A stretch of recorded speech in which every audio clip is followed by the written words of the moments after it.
Welcome to Hardly Initiated. It is your host, Tyshawn Jackson, in here on a Wednesday night with my co-host, Ryan Ketchens. Ready. And we are bringing back a frequent flyer of the platform, Tiffany Buckner. And tonight, we will capture this powerful testimony. Let's get to it.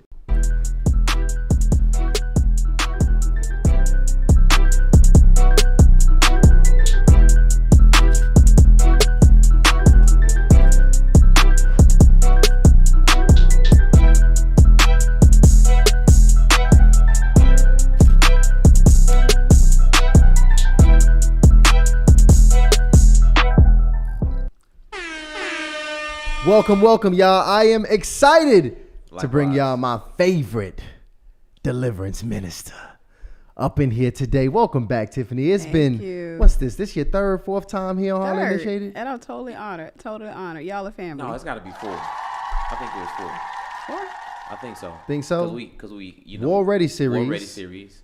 It was another, maybe with Tara. No, you made it up. Yeah, this is this third. We had Tyshawn's crazy story. Oh yeah, absolutely. Yeah. Absolutely. I feel like it was another one in between. Maybe not. But this is gonna be an important one, y'all, because we realized out of all the times that Tiffany has came on here and gave us such an incredible breakdown in these lessons, because I mean, Tiff is an incredible teacher, a theologian, a minister, and she could go so many different places. We never got her story. And her testimony is, just say, captivating to say the least. So y'all about to hear and get into it tonight. So if you're ready, go ahead and drop a "we ready" in the chat, because we're going to get into it tonight.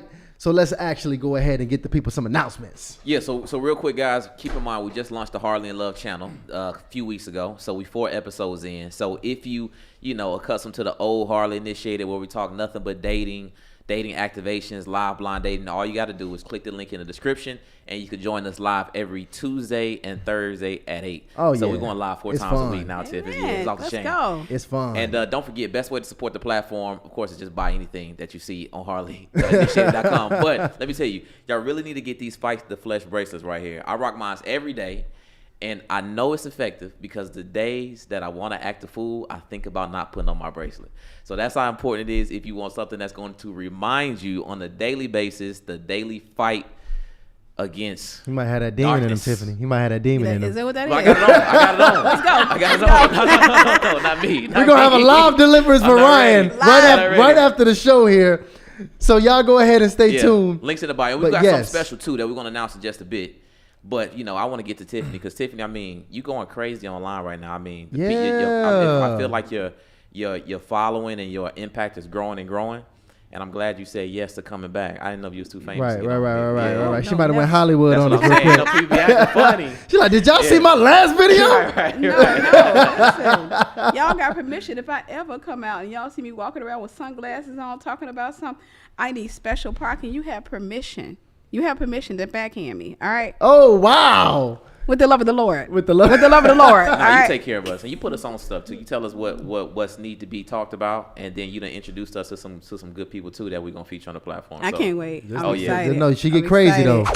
Got to hit her with one of them real quick. Right, one time. What's up? But no, much love. I'm very excited to go ahead and get into it. For those of you who don't know, every Monday and Wednesday night at 8 p.m. Eastern Time, we are doing this. We are live here on Hardly Initiated, so we are very excited to get to it tonight. Yeah, Lionel, let's make sure all the mics are calibrated. Let us know what the sound is like in the chat. If everybody's mics, make sure they're all good. Let us drop a good in the chat if the mics sound nice and clear, because y'all want to hear this testimony. And like we always do with the testimony, it's a testimony week here that we have. It's a testimony week, and we want to take it slow. So we're not trying to rush through it. We know you're going to bring that spiritual aspect to it with the breakdown. So we want to take a little bit at a time. Yeah. So let's start from the beginning. Okay. So let's talk about, what childhood was like and what the environment was like when you was growing up. I always say most of the times we are raised by demons. And when I say raised by demons, I mean people who have demons in them, who have well intent. So I think that a lot of times when our parents, they learn to raise us instinctively. Like, no different than a horse raises his child, right? And then they have that measure of love, but a lot of times their love, they haven't grown in love. The Bible talks about perfect love casts out fear. That means mature love. They have not grown in that perfect love. And that's because they themselves were traumatized, especially in the Black household. They were traumatized. They had all the things and a lot of times they raise us from that. So I grew up in a very, very toxic family, a very toxic household. None of us were normal. And that's because, our parents, they did the best with what they knew. And that's one of the reasons why it's easy to forgive them. But they did the best with what they knew. But I grew up in a household where it wasn't uncommon, like molestation. That wasn't uncommon within our family. It wasn't uncommon, incest, all of those type of things that happened to the kids behind the scenes. That wasn't uncommon. It wasn't uncommon to have an uncle feeling on you. That kind of stuff wasn't uncommon. And did you have brothers and sisters? Yes, I had a brother and a sister. Okay, one brother and one sister. Yes. Did they also experience molestation as well? Yes. Wow, so all of y'all did. Yes. It was just throughout my family. It was just one of those things where it actually became normalized within it. It's because, like, when the kids got together, the kids were touching on each other. It was just normalized within the family. Playing mama and daddy, which was one of those games, that just became normalized. And then we had a couple of uncles who struggled. We had one uncle in particular, for example. I remember that once I got older, I found out he touched pretty much every female in the family. There wasn't a young girl that he had not touched. And then for the most part, growing up, our family knew about him. And they knew the stuff that he would do, but they wouldn't do anything about it. And I always attribute that to in the South. A lot of times back in the day, if uncle touched, a niece, they couldn't call the police in the South because for the most part, they were afraid that he would get lynched. And so that's where that mindset, keep it in the family, or what happens in this house stays in this house, come from. It comes from that mentality. Okay, if we call the cops. And so what they tried to do is they tried to fix it within the family. And they still let him keep coming around. They keep on still, and they just try to be smarter, but nevertheless, he still gets to the kids. And so childhood for me looked like a bunch of molestation. It looked like, I can say, if I went through my childhood, I could say, for example, I was raped at the age of 10, like violently raped at the age of 10. This wasn't by a family member. This was by a neighborhood boy. Wow. And I was held down by a family member. Hold on. Wait. You got to stop right there. Right there. Cause, for clarity. Yeah. You said it was a guy, a young boy in the neighborhood and held down. Who was the family member? I want to say. You don't want to say? No. So this is still a family secret? No, it's not a family secret. Me and him have talked about it. I've forgiven him. And so it's something that is when we were kids or what have you. And he was young as well? He was young as well. Okay, so y'all was all somewhere around the same age. Right. And was this like, did he think this was a game or something? Like, what made him want to go about doing something so vile? I think for him that this guy in our neighborhood, I think he was just trying to fit in with the boy, because this boy, I was 10, this boy was 13 years old. He went to our school. He had failed out of school like 3 or 4 times. Wow. And so he was known for being a bully in the school. He was known for throwing chairs at teachers and stuff like that. So I think this family member's thing was, trying to be cool with him or stuff like that. But when we got older, we talked about that and I forgave him, what have you. So he admitted, to his wrongdoings. But I could say growing up, when that happened, it started off with it was 2 little boys that came to our house. They came to the house and they were standing out the window. So we had the rule that you couldn't let nobody in the house when your parents went at home. Right. And so these little boys are standing outside and they're dancing. And at first I'm thinking they're flirting with me. And how cute is that? And I'm 10 years old. I'm starting to come into my little identity, not sexual identity, but, right. I'm a little girl. And I see these 2 little boys who are kind of cute. They're standing out there dancing and I get really excited. And I keep going to the window and I'm running away from the window laughing. And then eventually they pulled out their parts, their penises. They pulled out and I'm looking, and at that part it got real. But I still laugh and I ran away from the window a couple of times, and then they eventually went away. And I didn't think nothing else of it. A few minutes later, one of them shows back up at the house. When he showed back up at the house, he comes in and I see him talking to this family member of mine. And he's talking to him, and next thing you know, I'm like, hey, he can't come in. We can't have company. And the guy comes up and he walks over to me and he touches me a couple of times and I'm pushing him off, and I'm like, stop. And the next thing you know, he picks me up, throws me over his shoulder, and starts walking to the bedroom with me. And I'm screaming and kicking because I'm small, I'm tiny, you know, and he throws me over his shoulder, and he get me in the room, he throws me on the bed. And I remember I had on my little favorite dress, a little flower covered dress, and some white pantyhose. I don't know why I was wearing that in the middle of the week, but I had that on, and I started fighting him. You know, I'm trying to fight him off of me or what have you, because he was trying to take my pantyhose off. I was trying to fight him, and the next thing you know, I just remember my hands going over my head. And that's when I realized somebody was holding my hands over my head. And he proceeded to assault me. The guy, wow. He proceeded to assault me. And then after it was over with, that particular family member, it was a cousin, I will say that much. But that particular family member, he decided to tell me, oh, you're going to get in trouble. You know, I got gaslit. He said, oh, you know, you weren't supposed to have company when your parents get home. They're going to whoop you. And I was like, I didn't let him in. He said, yes, you did. If you tell, I'm going to say that you let him in. So I got scared. I didn't say anything. This young boy comes back to the house a few days later, and I remember specifically that every time I would see him coming, he would look mad. I would look out the window and I see this guy walking toward our house, like marching, mad. And I get scared and I would run. And I remember one time I hid in the hall closet, you know, because I didn't want him to come and get me. I hid in the hall closet, and this cousin, he comes. He grabs me out of the closet. Oh, no, he tells the guy where I am. And the guy comes in the closet, and he would always be real angry. He opens up the closet, and he pulls me out of the closet, and I'm trying to fight him. He picks me up and carries me and does it again. The last time I remember, I saw him coming. I ran into my parents' bedroom because they would be at work. I ran into my parents' bedroom, and I hid under the bed. And when I hid under the bed, nobody could get under the bed because these are boys and they're kind of big. They couldn't get under the bed. So I'm under the bed, and I never forget that family member. He comes back and he has a broom. I don't know if it's a broom or a mop. And I remember he started poking, and that's when I realized my movements were restricted because I can't thrash. I can only just move my hands up and down. So when I put my hands up to block him, when they try to poke toward my face, he would poke me in my side. It would poke me on my leg. And it was too painful, so I started scooting, trying to get out of it, and not realizing that the guy was over on this side. He was waiting. And then the next thing you know, I remember feeling my foot, and he had grabbed my foot, and he pulled me off, and I remember he raped me on my parents' bed. Wow. He assaulted me on my parents' bed. And so the way that my parents found out about it was, this was tormenting. You know, I was scared. Right. I was tormented. But I was scared that I was going to get a whooping. Like, if I tell them I'm going to get a whooping. So I'm tormented. I don't know what to do. But at the same time, this is like amazingly tormenting. So I remember one particular day, my dad comes home from work, and he's like, I heard what happened. He said, are y'all going to tell me, or are you going to wait? He said, are you going to tell me or what? And I'm sitting up there. He was like, I heard about the boys coming over. So I think he knows the entirety of the story. And so I started babbling. I said, Daddy, such and such, he did this. I'm like, he did this. And, he told me I was going to get in trouble. And then the boy, he took me in the room and he threw me on the bed and he did this. And I said, white stuff came out his thing. And I just remember my dad looking at me in shock. And he was like, I'm going to let your mother handle this. I'm going to go pick up your mom. I'm going to let your mother handle this. So when we left there, he left to go pick up my mom.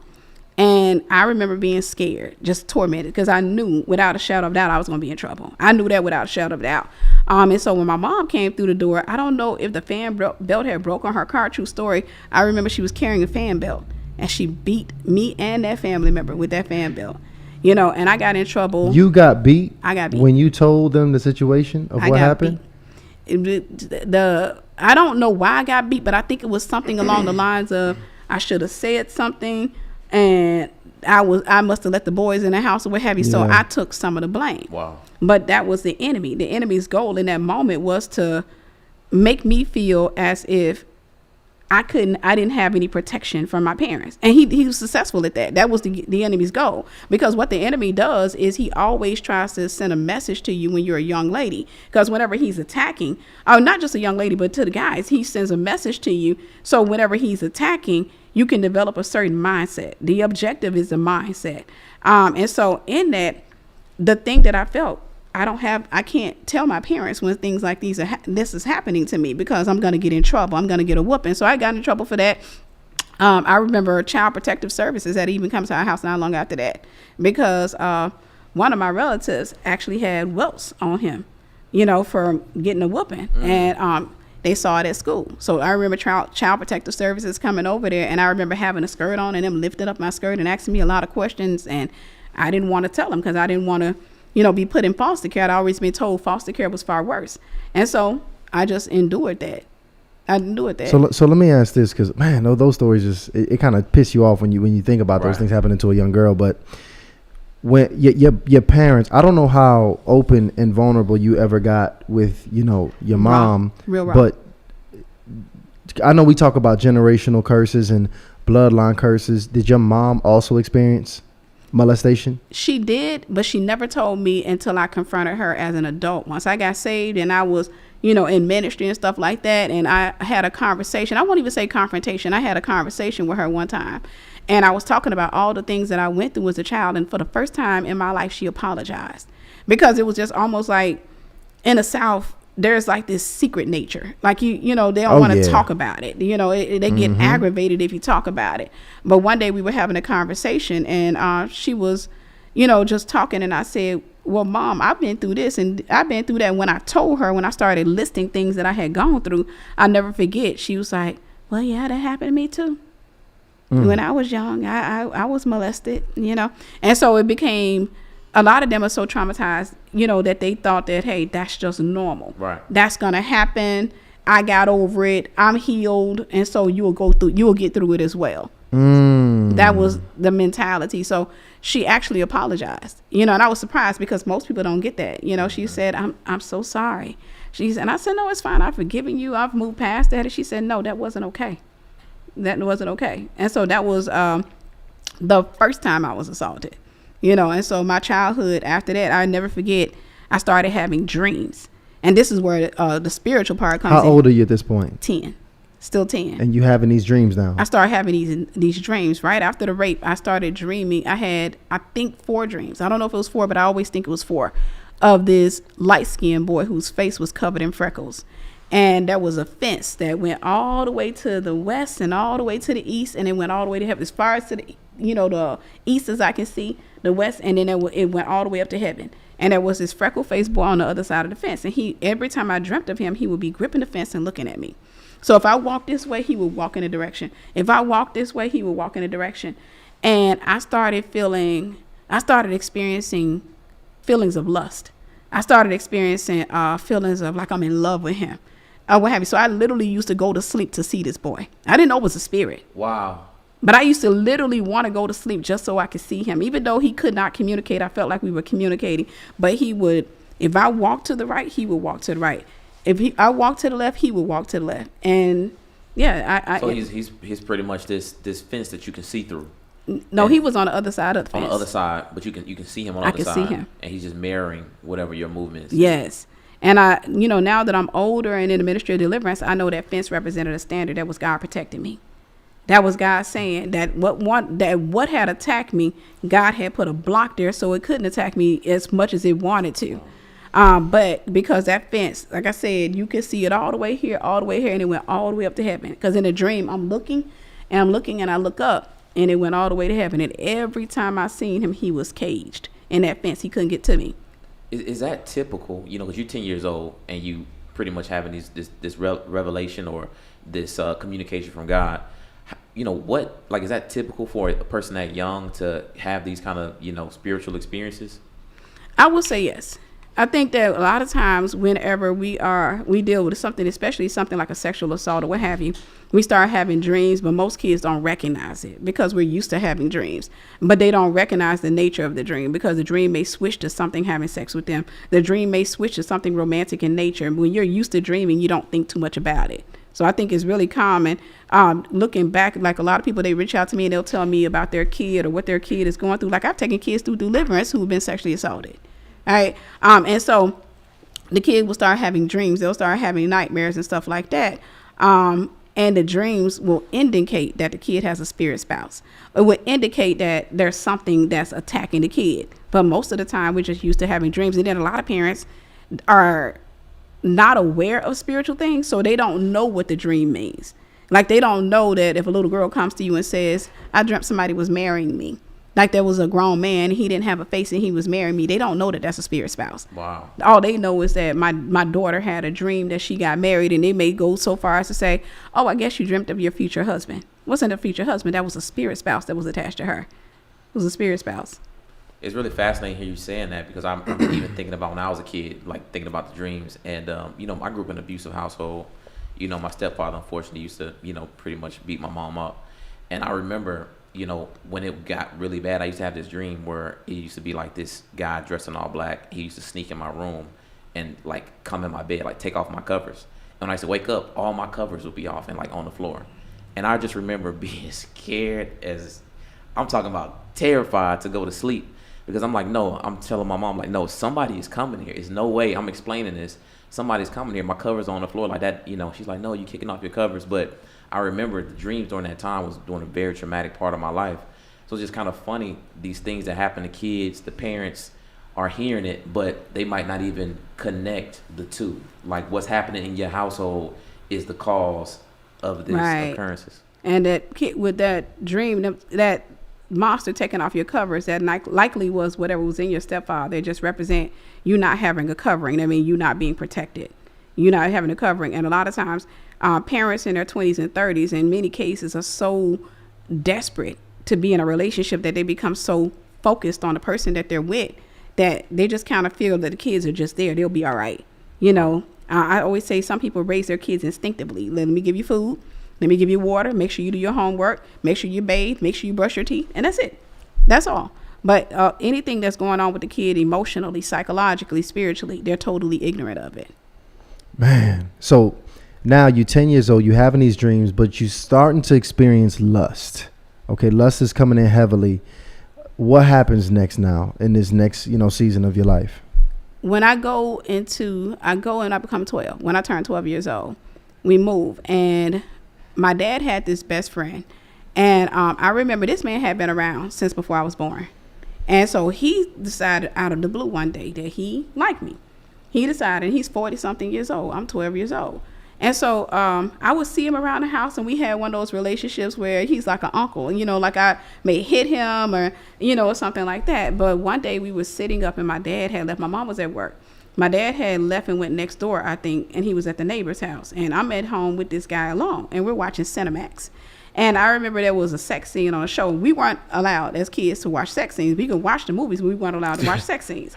So we were supposed to turn our head. But I'm like, parents not here. I'm not turning my head. Right. So I just kind of watched on through the sex scene. But then I stood up after it was over with, and I was walking by him, and he started acting like he was playing with me. And so I had a wrapped up newspaper in my hand. So I started, hitting him with the newspaper. And I remember he grabbed me and pulled me into his lap. And then he just starts grinding. And I'm frozen. I just sat there frozen. I didn't know what to do because I'm just like, okay. And then not long after that, he didn't get a chance to get to me, praise God. But long after my dad, I could hear the front door unlocking. And it's like I already knew. I jumped up and I got the newspaper and started acting like I'm playing with him again. And so it felt wrong to you as a kid. It felt wrong to me. I knew that I would get in trouble. That was the way my brain was thinking. I'm going to get in trouble for sitting on this man's lap. And I didn't get sitting on his lap, but I'm thinking I'm going to get in trouble. So I jump up and I play it off and I start hitting him with the paper again. Well, this man then decides that every time he sees me, he needs to touch me. Every time he sees me, because he would pretty much be at our house 24/7. But anytime he sees me, he needs to put his hands on me. So he would touch me, and I was too afraid to tell my parents. So I'm just like, okay, let me learn how to navigate, him being in the house, to get away from him, because I had already learned that with one of my uncles, a couple of them, but really one of them that was the main one. I already learned how to navigate around him. So now I'm developing a mentality of how to get around a man. And one of the things I never forget was I knew when a man would get aroused. Like I used to call it the sleepy look. Like if a man started looking sleepy to me, if he still started gazing at me, I was like, uh-oh. So I learned to kind of get around him. So I remember he caught me one day in the kitchen, and I every time that man would catch me, I would say, dang it, he got me this time, in my head, because I'm learning to get away from him. So to keep my mouth shut, he says to me one day, he said, I want to give you money. He said, but I don't want your parents to become suspicious. He said, so I want you to iron my uniforms for me, and I'll give you $15 a week. $15 a week was like the equivalent of $100 a day. And I was like, really? Because what the enemy was trying to do, he wanted me to pick up that mentality of using men. Like, they are good for something. And, you give them something, you'll get something. I call it a prostitute mentality. And I started thinking, okay, there's a benefit, but I need to just avoid him so he can't get me. So if I could avoid him where he can't get me, but I can still get the money, that's going to work out. So he hired me to iron his clothes. So, he tell my parent, he's like, yeah, I'm hiring Tiffany to iron my clothes. I'm going to give her $15 a week. I couldn't iron. I was messing that man's clothes up. I'm talking about burning holes in it and everything. And he fussed, but I still get my $15 a week. And every time he come around, I managed to avoid him. Like I said, every once in a while he would catch me, catch me alone somewhere in the house. Like my parents would be in another room. He'll catch me and he'll touch on me. And I'd be like, he got me. Well, this continued. He never got a chance to have sex with me. This continued until I was 14 years old. When I was 14, he called the house one day. By this time, we moved to a different apartment. He called the house one day, and we didn't have caller ID at the time. He called and he said, hey, he says, Tiffany. I said, yeah. He said, let me talk to your mom. No, he said, let me talk to your dad. I said, he's not here. And I remember the awkward silence. Then he said, let me talk to your mom. And I'm scared because I'm just like, dang, he got me again. He got me on the phone this time. And I was like, she's not here. And he got quiet and he said, Tiffany, and I don't remember exactly the way he said it, but I remember him telling me that I was mature for my age. I was already a woman. My parents were treating me like a kid, and he's always fussing at them because they treat me like a kid, and that he had a house that they didn't know anything about in the country. Wow. And he told me to meet him at the corner store because we lived outside of city limits. He said, meet me at the corner store. Don't bring any clothes with you. Don't bring anything with you. Just meet me up there. He said, I'm going to take you to my house. And he said, you're going to live with me. He said, I'm going to teach you to drive. I'm going to buy you a whole new wardrobe. He said, you're going to be my woman. He said, you're mature for your age. I'm scared because we were taught respect to the point of toxic loyalty. Like if you're an adult, you just say, yes, sir. Even though you don't plan on complying. Yes, sir. Okay. So I'm like, okay. Yes, sir. And so I know I'm not going to that store. And so in my mind, I'm thinking, I done got away all these years. How I done got away. And now it's upgraded to the point where he's literally talking about kidnapping me. And I never forget the thought that was a saving thought to me was I literally saw, and I won't say it was a prophetic vision, but it was like a thought of a backyard and me being buried in that backyard. And I kept thinking to myself, this man, if you let him get you, he gonna take you to this house. And when the police come looking for you, when it's all over the news, he gonna panic. And he gonna kill you. He gonna bury you in his backyard. You thought that at 14 years old? I thought that at 14 years old. And I got scared. And so I had already told him I was gonna meet him at the store in an hour. I had just said, okay. So I'm pacing back and forward. 5 minutes later, I see both my parents coming, which was odd. I see them both coming up to the house and I look at them. And when they came through the door, I'm like, okay, it's time. I don't have a choice. I can take the beat down, but I don't want to be kidnapped and killed. Right. So I was like, I told him, I said, and I called this man Roger. I said, Roger keeps calling. And Roger told me to meet him at the store. And I told him everything he said to me. And I never forget, my dad looked shocked. My mom looked shocked. My dad, he went, picked up the phone and called him. And my dad, I remember hearing my dad crying and saying, how could you do this to me, man? How could you do this to me? My mom, on the other hand, she starts asking me a ton of questions, about it or what have you. Afterwards, she was like, okay, your dad's talking to him. So I go into my bedroom because I'm scared. I'm in my bedroom, walking back and forth, scared, terrified. And I remember a few minutes later, my mom stuck her head in the door. He said he was just playing with you. And I said, he wasn't playing with me. And I said, he's been touching me for the last 2 years, and what have you. My mom said, okay, your dad's still on the phone with him. I said, okay. I don't remember how that went that night. I just remember being terrified. But I do remember when I came home from school the next day, the man was sitting in our living room. Wow. I remember seeing his truck. I saw his truck when I was pulling up, and I was thinking, that can't be his truck. That cannot be his truck. And he had an odd truck. If I'm thinking right, he had a red colored truck. And I'm like, there's got to be somebody. So when I come into the living room, he's sitting there. And he speaks to my brother. He speaks to my sister. And I'm shocked. And I just take off running to my room. And I close the door, and I'm talking about terrified. Confirmation. You cannot protect you. Your parents are not going to protect you. So then my dad comes in the room. He said, I'm just talking to him. He was threatening to kill himself. Your dad did see you run away, so he saw you. Yeah, okay. So he followed me to the room, and he was like, he said, I'm just talking to him. He said he was going to kill himself. I'm trying to stop him from killing himself. Predator move. Right. And I said to him, I said, most fathers would have offered to do it for him. I said he wouldn't have to threaten to kill himself. That's what you said. Yes, I said most fathers. You was right, right. And this is 14 you. At 14 wow. me. And how did your pop respond to that? I don't remember. It ain't nothing to say. Nah, there's nothing to say. But what I do remember was that from that point on, consistently, that man would keep coming to our house. And then he started picking with me now. So now when he come to our house, he would say to my sister, say to my brother, he said, hey, here goes some money. Here goes some money. How y'all doing? And I remember running to my mom's room one day, and I was crying, and I was like, he's picking. And he gave my brother money, he gave my sister money, and my mom was like, well, I'm going to give you some money. And then she gave me some money. And she was like, I don't know what you're crying about. And that's that. But what the enemy was doing in that moment was sending a message to me that you don't have protection. You're going to have to learn how to fight by yourself. You don't have somebody that's going to shield you from that. So my childhood was filled with sexual predators. My childhood was the enemy sending a message to me because the enemy had a goal in mind, because the enemy will train you to become what he wants you to become. He was training me to become a man eater. He wanted me to become a narcissist, a Jezebel. That was the goal. He wanted me to become a broken person that saw men as nothing but good for money. You know, what you can get out of them or what have you. And if you got to do what you got to do it. And if you ain't got to do it, just still get the money. A lot of times when people see women like that, they think, oh, she's just a woman that likes that. No, that's what she was trained to become.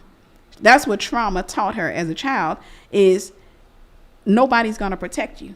Because that's the word I kept hearing. When I was a child, the thing I heard repeatedly was nobody cares. That was the two words I heard all the time. And I would often hear nobody's going to protect you. So I became really self-sufficient as a child. What I'm just blown away by this. The mentality of your parents. Like, what kind of, mental or spiritual state were they in to be being taken advantage of by this man as well? They were the biggest people pleasers I ever knew. Okay. They were the biggest people pleasers I ever knew. So my dad was trying to please my mom. My mom was trying to please people. So my mom was always obsessed with making sure the people in the family were okay, the people in the neighborhood were okay. Like, one of my worst whoopings I got was from a lady in our neighborhood lying and saying I let my window up for some boys to come in, which was a lie. That my bedroom window was torn down. But my mom, because she was trying to impress this woman, beat the brakes off of me just to prove that, hey, I hear you or what have you. So that was her thing, was that even though I can give her credit for being a great mother in so many retrospects, right? Mm-hmm. I can give her honor. But in that, her biggest issue was people pleasing. Because matter of fact, when I was a kid, we actually started messing with that issue of hers. Me and my brother, my sister too, we would oftentimes mess with that issue of hers. Like when we got in public or what have you, we would do something, we'll say something loud that we knew was embarrassing. And she just like, I'm going to get y'all when we get home. And we just laugh about it. Wow. So y'all start being manipulative as well. Issue. Yes. Wow. We started messing with that issue. So that makes a lot of sense, man. And this is a real strong lesson for the parents that's watching, really making sure that your children feel protected.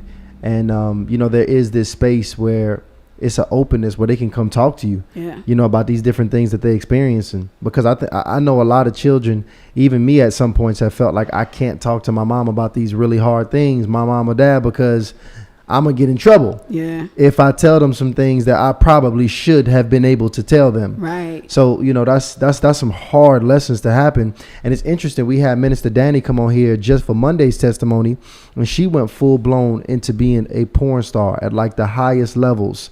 And, from prostitution, drugs, porn, and it's shockingly similar. The beginning of the story, a lot of it started with molestation, with not being protected within the family, with being abused by people very close to them that they should have trusted, that trust was broken and they were abused by the people that they should have been protected by. Right. And now you starting to move into this now lustful Jezebel-like era of your life, all because of the result of that. So now tell me what happens next. Now you're 14. This has now went down with your dad's best friend. What happens next here? Wait, hold tight, because we got to let it breathe a little bit, and we also got to give a shout out to the episode sponsor. Let's do that. It's real fast. The episode sponsor right now. Yeah, right now, Let's real do quick. It. Shout out to Cook Unity. Tremendous support for the show. And the thing about Cook Unity, food at your doorstep, fresh ingredients, vibrant meals. Everything. And the reason I like Cook Unity is simply because your boy is really getting in shape. Okay, so I'm in the gym and I'm eating the same things every day. I'll just do asparagus and baked chicken literally every day. But the thing about it is, it get a little, get a little worrisome, get a little troublesome because I'm tired of cooking. Takes a while for meal prep, and also I really literally get tired of eating chicken all the time. But Cook Unity helped us out, send us some fresh ingredients to our doorstep. Really easy. I had the miso, what's the miso salmon? I had that last week. It hits. I mean, I don't good even food, good quality food, just excellent food. Y'all know we got a palate. We got that black palate. We like our food seasoned, tasting good. Right. Meal prep for you. So go ahead and cop that. I think we got something special for them as well for them. Right? Yeah. So guys, reset your routine with convenient mouthwater meals crafted with local ingredients by award-winning chefs. Go to cookunity.com/initiate and enter code initiate before checking out to get 50% off your order. And that's 50% off your first week by using code initiate or going to cookunity.com/initiate. There you have it. So go ahead and take care of that. That's in the description for you guys. And now go ahead and transition back over here to you, Tiff. So already, Tiffany, at 14, you done lived a triumphant life to make it through all that. That's insane. Absolutely. Everybody in here, we got 1,500 people in here already right now. Go ahead, hit the subscribe button if this is your first time tuning into Hardly Initiated. If it's your first time, you are in for a treat because we got Tiffany Buckner here in the building. Big fact. Shout out to Alicia. Send over a super chat. Says, wow, your testimony is setting many free. Go mentor vision. Vision. They in the chat. Yes. There you go. You change your lives, Tiff. But Amen. let's get it kicked back off. Absolutely. So refreshing. We're 14 years old now. We've experienced some real traumatic experiences in our life, especially related to sexual molestation at this point. And what happens here next?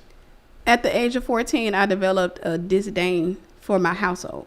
So I started staying in my room. I lived in my room. That's when I became like highly introverted. I lived in my bedroom.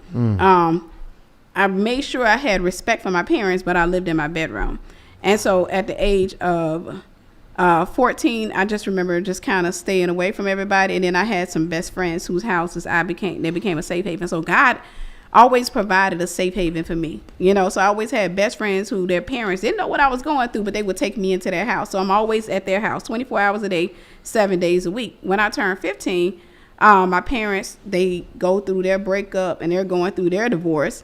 When they started going through their divorce, at that time I cut off most of my family. Like I really went through a brain shift of I didn't want to have anything to do with the majority of them because I was like, and even though I was in my mom's house and my mom was super family oriented and she would be like, the family's family. I was like, family's family to who?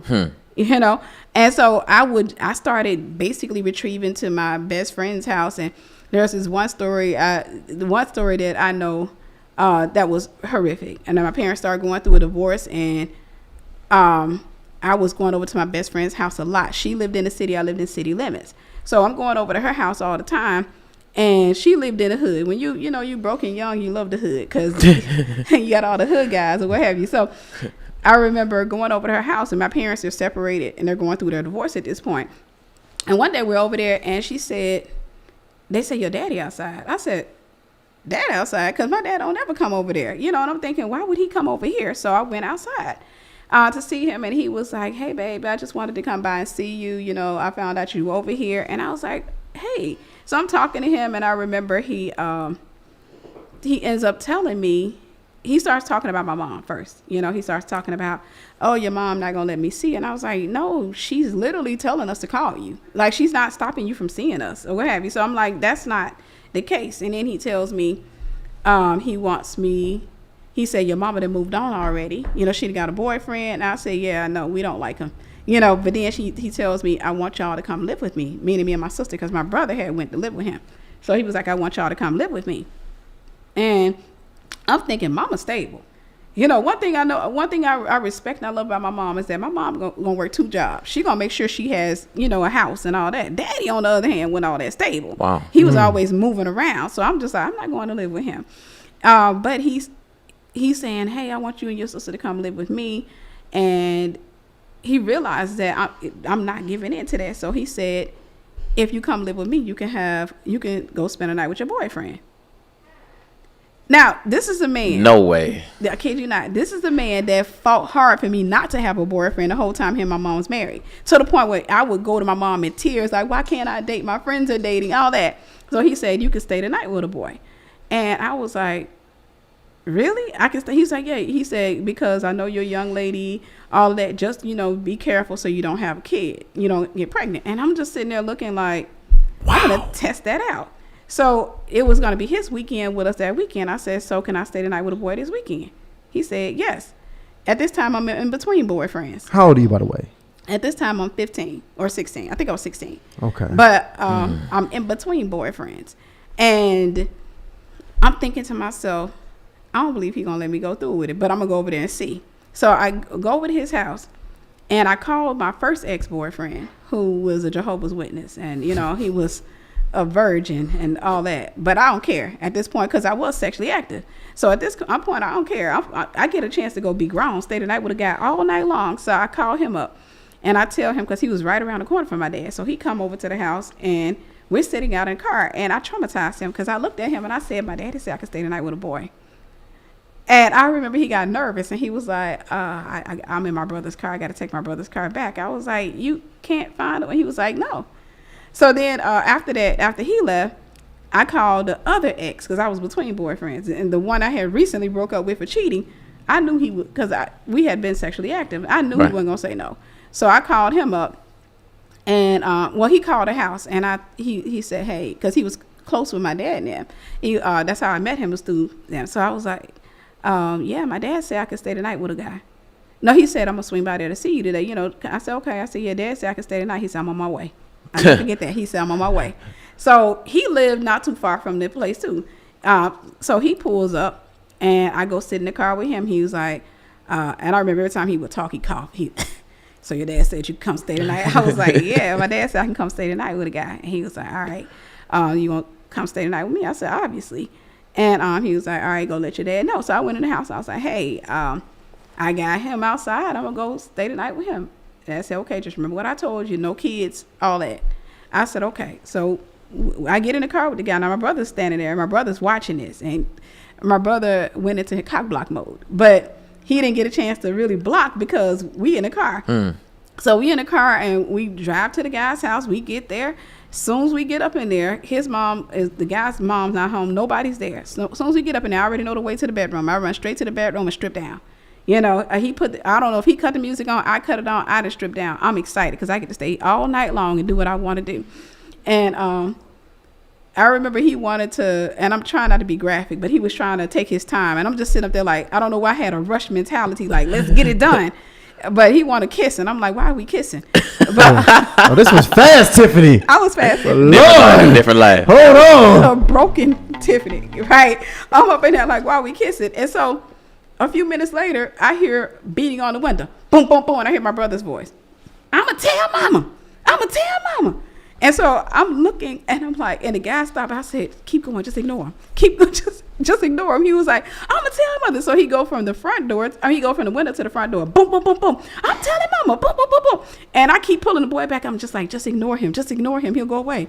And he kept saying, nah, I can't. And I kept saying, just ignore him. He said, nah, I got to go let him in. So then I get up, I put my clothes on, I'm mad, and I remember my brother came, sat in there, he's like, what y'all doing? And I'm just sitting there, This little brother? He's older. Oh, my wow. older brother. Okay. He's like, what y'all doing? And so he had literally ran on foot to the house. Wow. He had literally ran on foot, and I was so mad at him. But we ended up, the guy had to take me back to my dad's house, and because my brother was threatening to tell my mom, so I ended up going home the next day. My mom found out about it anyhow, and she went off on my dad. Right. And I never forget, this was when my relationship with my father shifted, because from that all the way up until then, I had been a daddy's girl. All the way up until the end, but my relationship with him shifted that day because I overheard her, because she was very careful not to say stuff around us, but I overheard her on the phone saying he went through all that just because he don't want to pay child support. And I thought to myself, like, dang it. Wow. I felt like daddy's prostituting me. Wow. Instead of protecting me, he was putting me out there because I didn't understand why you want me to come live with you. Right. And so I'm like, and this is out of his character. And my mom, I remember hearing her say he wouldn't be paying but like $20 or $30 a month. And he's doing all that so he don't have to pay child support. And from that point on, I remember my mind shifted toward him. Just lost the respect. I lost all respect because I'm thinking, dang, you would do all that put me out there, because I learned in that moment that as a kid, no matter how much we cry and complain about having those restrictions, we actually do want that protection. Absolutely. Oh yeah, we actually do want that protection. We do. Yeah. We do. When you find out something like that at such a young age, when your respect for the most important man in your life at that point is lost, I can imagine it's like a switch that goes off in your mind as a young woman when you lose respect for the man whose duty is to protect you. Right. At that point, what happened to you mentally at that point? I kept shifting because I was cutting off family members. I was cutting people off. I just kept shifting. And I thought I was growing up. I kept shifting to the point where I just don't want to be around my family. I want to stay in my bedroom, or I'm going to be at one of my friends' house. I didn't talk to him as much after that. I just kind of I stepped back away from him, and my life became that of an adult living with her mother. So it's just like I got my own room. It was almost like my own apartment to me. So I'm in my room. I come out and eat. I go back to my room. I just start I started isolating myself. And then my best friend at the time, I would just be at her house all the time. So sometimes my mom would let me go over there and stay like a week, what have you. So I'd be like, hey, can I go stay over her house? Can I go stay? And my mom would be like, yeah. So I go stay over with my friend's house for a week. And that became the rest of my childhood, was just me either isolating myself or going to the places that I felt safe at. So that was that. And then I got older. And at the age of 18, I learned my feminine wiles, which is what happens. I learned as a young lady, these guys that have these issues and not being able to control themselves, if they got the issue, take advantage of it. So I always tell people, at the age of 18, I was my rawest. At the age of 18, I went and got the word scandalous tattooed on my arm. No, you didn't. It's still on you right now? Still there, and it won't go away. Everybody else. It say scandalous? It say scandalous. Tiffany, you was gone. I was gone. Everybody else's tattoos fade. Mine didn't. Mine is just as dark as the day is got. That I got it is right here on my arm. You really embraced that life. lifestyle. I've embraced that demon. Wow. I embraced that demon. I went in because at this point, the thing that I took pride in was that I couldn't feel anything emotionally toward a man. I mean, I could, but for the most part, you couldn't get to my emotions. Like for me, I could discard you. Remember I said the devil was trying to turn me into a narcissist. So for me, I could discard a man. I could date you. I could be with you. I could do whatever I wanted. But now I feel like I'm in control. I'm in power because nobody can rape me now. At least I thought. Nobody can do anything to me now. I'm in control. So if a guy touched me, I never forget something an ex told me. He said, and this is when I was still with him. He said, if I touch you, you flip out. But if we do anything, it's always you initiating. And I didn't realize it. Like if he touched me, I would flip. I would just go off. I would start cursing or what have you. I started like, get out of my house, get out. But I had to be the one initiating. And so I walked around in life. At that age, I started exploring my sexual identity, if you may. I started exploring what it was like. And so I felt like if a man can be cold, I can be cold too. If a man could be, if he can use you, you can use him too. That was my mentality. Get what you can get or what have you. Now, I wanted to be in a relationship and I would be trying to be serious in a relationship. I would have little serious relationships, but they wouldn't work because as soon as that guy did anything that made me feel unsafe, I got rid of him. Anything that made me feel unsafe, if he was talking to an ex of his, if he said anything that I felt disrespectful, I got rid of him. Wow. And that continued on, and I had a special way of choosing men. That's why I say I've been proposed to, I would say no less than 10 times. Break down a special way of choosing men. Okay, give us the sauce. What was the situation? What the world called F-boys, I wouldn't mess with. So for me, I always went after men who seemed to be emotionally intelligent, men who seemed to know what they wanted, men who seemed to, you could tell that they were, I want a serious relationship. I want marriage. Those are the only type of guys I would mess with. If you were a promiscuous guy and you were known for going around the block, I wouldn't date you. If I dated you, it was to humble you. That was my mentality. My friends would even say things to me like sick him when it came down to a guy. Like if he was broken and he had tried to break one of them, my only reason for dating that guy at that moment was to humble him, was to break him. And that's because my friends, they all were emotional. They cry over guys. I could not cry over a guy. I didn't have any feelings when it came to a guy because I had no expectations. And that's what the devil does, is he teaches you when you're being attacked, he's teaching you not to have an expectation. And so I didn't have any expectation for the man to be good or to marry me or to do it, all that. I didn't have any expectation. I didn't have any expectation for him to do wrong either. I just went in with, okay, let's see. And as soon as he did something crazy, I was gone. You know, I hear a lot of women that take pride in that, though, Tiff. Like a lot of women who take pride in not having no emotions. A lot of women who take pride in being able to leave a man with no wounds, nothing. I'll leave him. I'll do this. I'll do that. And they kind of wear it like a badge of honor. Yeah. That they can kind of move around like that. And every time I hear it, I know personally that it's something wrong as hell with you. Some damage. And I definitely don't want to deal with you. And I usually attribute that to daddy issues. Yeah. But it could be just whatever. Some relationship you have with men obviously is terribly wounded. But what do you say to women who hold that as a badge of honor? It's not a badge. It's like a demonic tattoo where you're branded like by the devil. It's like, the devil, how people brand their cows. That's a brand from the devil. Because in that's why a lot of women will sit back and they'll be like, unbothered. And that's what they're literally saying is, I don't want to elevate. I don't want to grow. I don't want to heal. I want to keep dating men in this dimension, but I keep getting discarded. I keep getting hurt. So I want to get to the space where I can do to them what they're doing to me. Rather than me saying, I don't want to date these type of guys. Let me go heal. Let me go grow. But the void makes them want the man.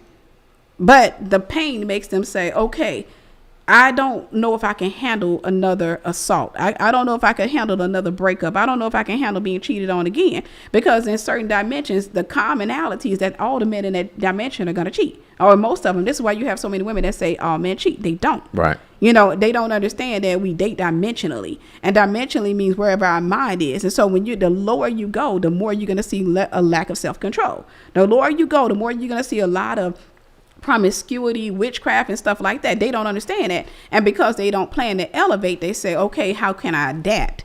Instead of growing. And so it becomes, I want to get to that space where I'm unbothered. And this is why they'll find podcasters who seem to be cold toward me, and they love that.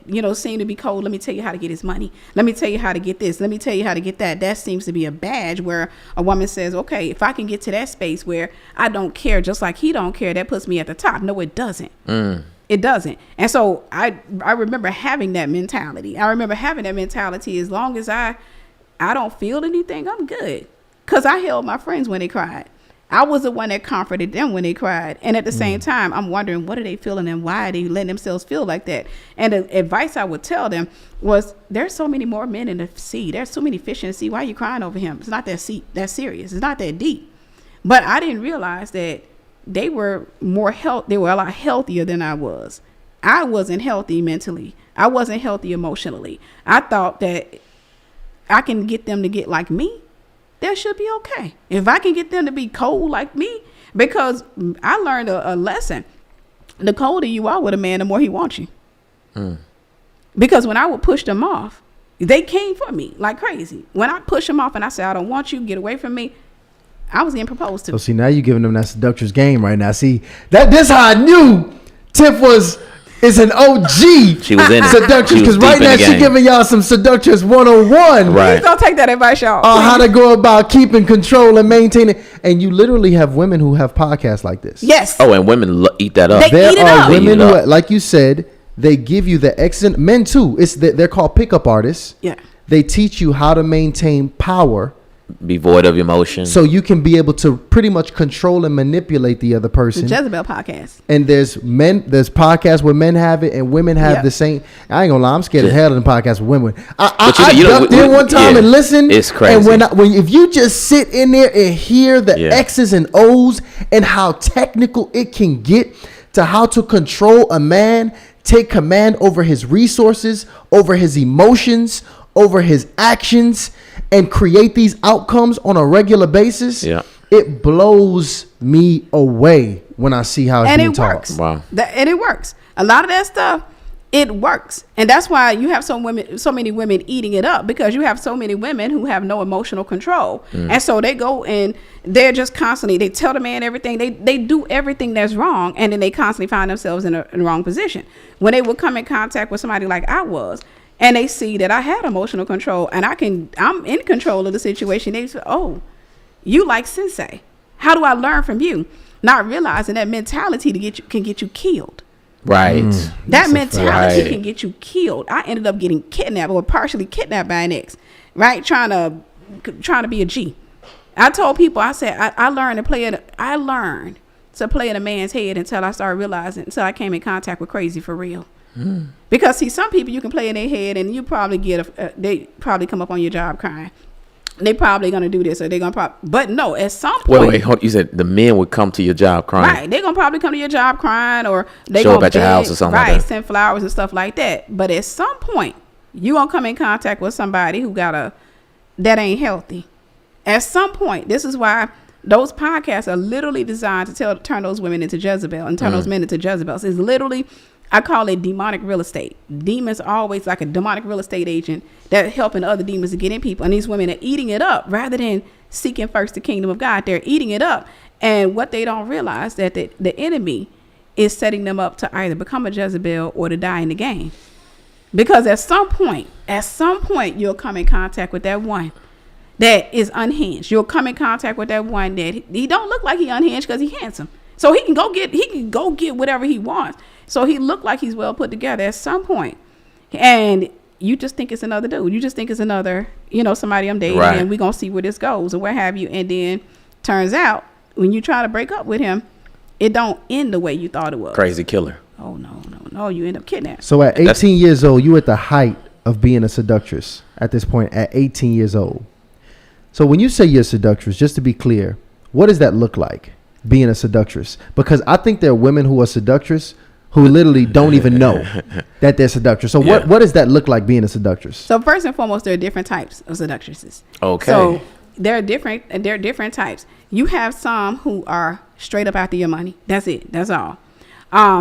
You have some who just want your attention. They really don't want you. They want your attention because you're fueling their self-esteem. That's it. It's hey, can I pull you? And then you have some that do things different ways. And so you got a seductress, for example, if you're married, she will steal you from your wife and then discourage you.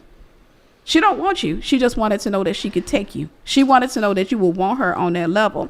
And so for me, being a seductress, it would depend on the man. So it's almost like the devil gives you the game, depending on the man. So, for example, there was this one guy that came over to our house that he was coming over to mentor my brother because my brother at this time was having behavioral issues or something like that. So this guy was coming over to the house, and I was 18 years old. And I remember I had on this little black spandex thing, right? I'm just 18. I'm just like a size 1. And I come out of the room, and this guy's 27. I'm 18. I come out of the room and I'm taking my plate to the kitchen, and he starts staring and he goes into a trance. And I'm looking at him, and immediately I'm thinking, oh, I'm finna mess with him. Because right then and there, it showed me the language I can get for it now. He don't have a guard up. I can get what I want from him because I see him looking. So I go, and my brother introduced me to him, and I said, hey, and I go on to the kitchen. When I come out the kitchen, he's still looking. And from that point on, every time he would come over to the house, I would make sure I'm wearing something skimpy, and I just walk through there or what have you. So y'all thirsty, brothers. Y'all targets. Yeah. That thirsty, but y'all, it's all on you. What do you think a stripper does at a strip club? Same thing. Yeah. Right. She's not going to come after you if you just sitting up over there with your sunglasses. No, she's going to come after Pee-wee with the cut on the side of his face. The one that's sitting up there that's in a trance because he's going to give her his lunch money and his rent money. That's what she's going Easy for. Kill. Easy kill. She's going to go after the one that goes into a trance. Wow. That's what she's not interested in a guy that's sitting up there that seems to have some self-control and he's used to that. He just throwing money. Right. Because he's going to try to save his money. The one with his mouth open.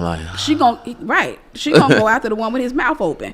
And the one that's just standing there looking, she's going to go and he most of the time not healthy enough to understand that she don't want him.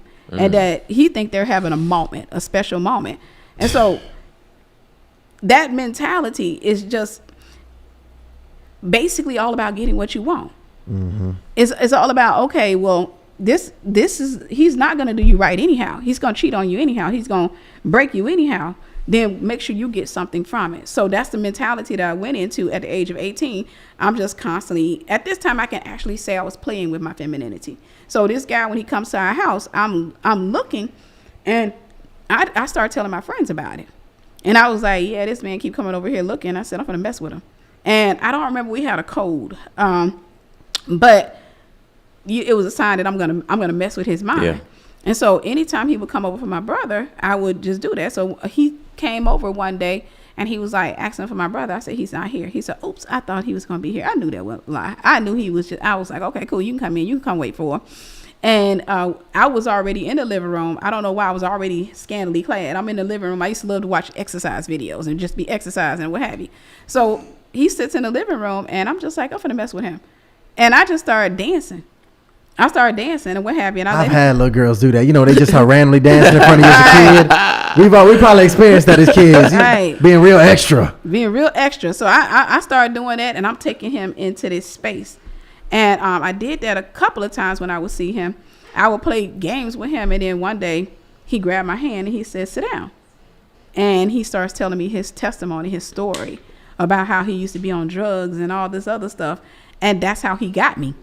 You're right, because he, you know, at this time, I'm just playing with guys. I got seductress friends. Like, we're different types of seductresses.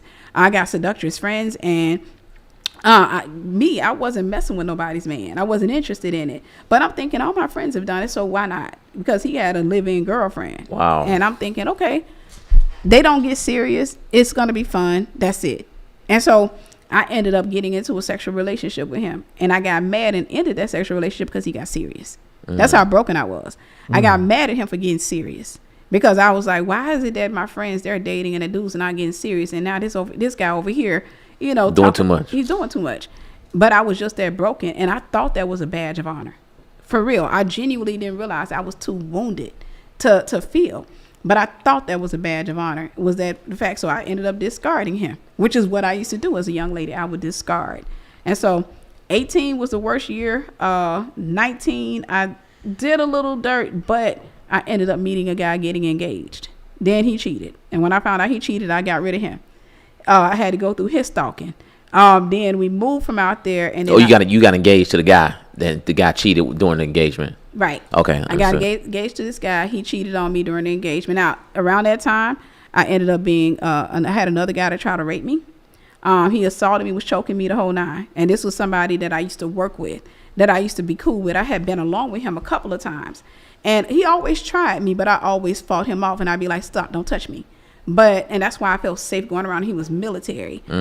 So he had been either in Afghanistan or Iraq. I don't remember. He was a sergeant in the military.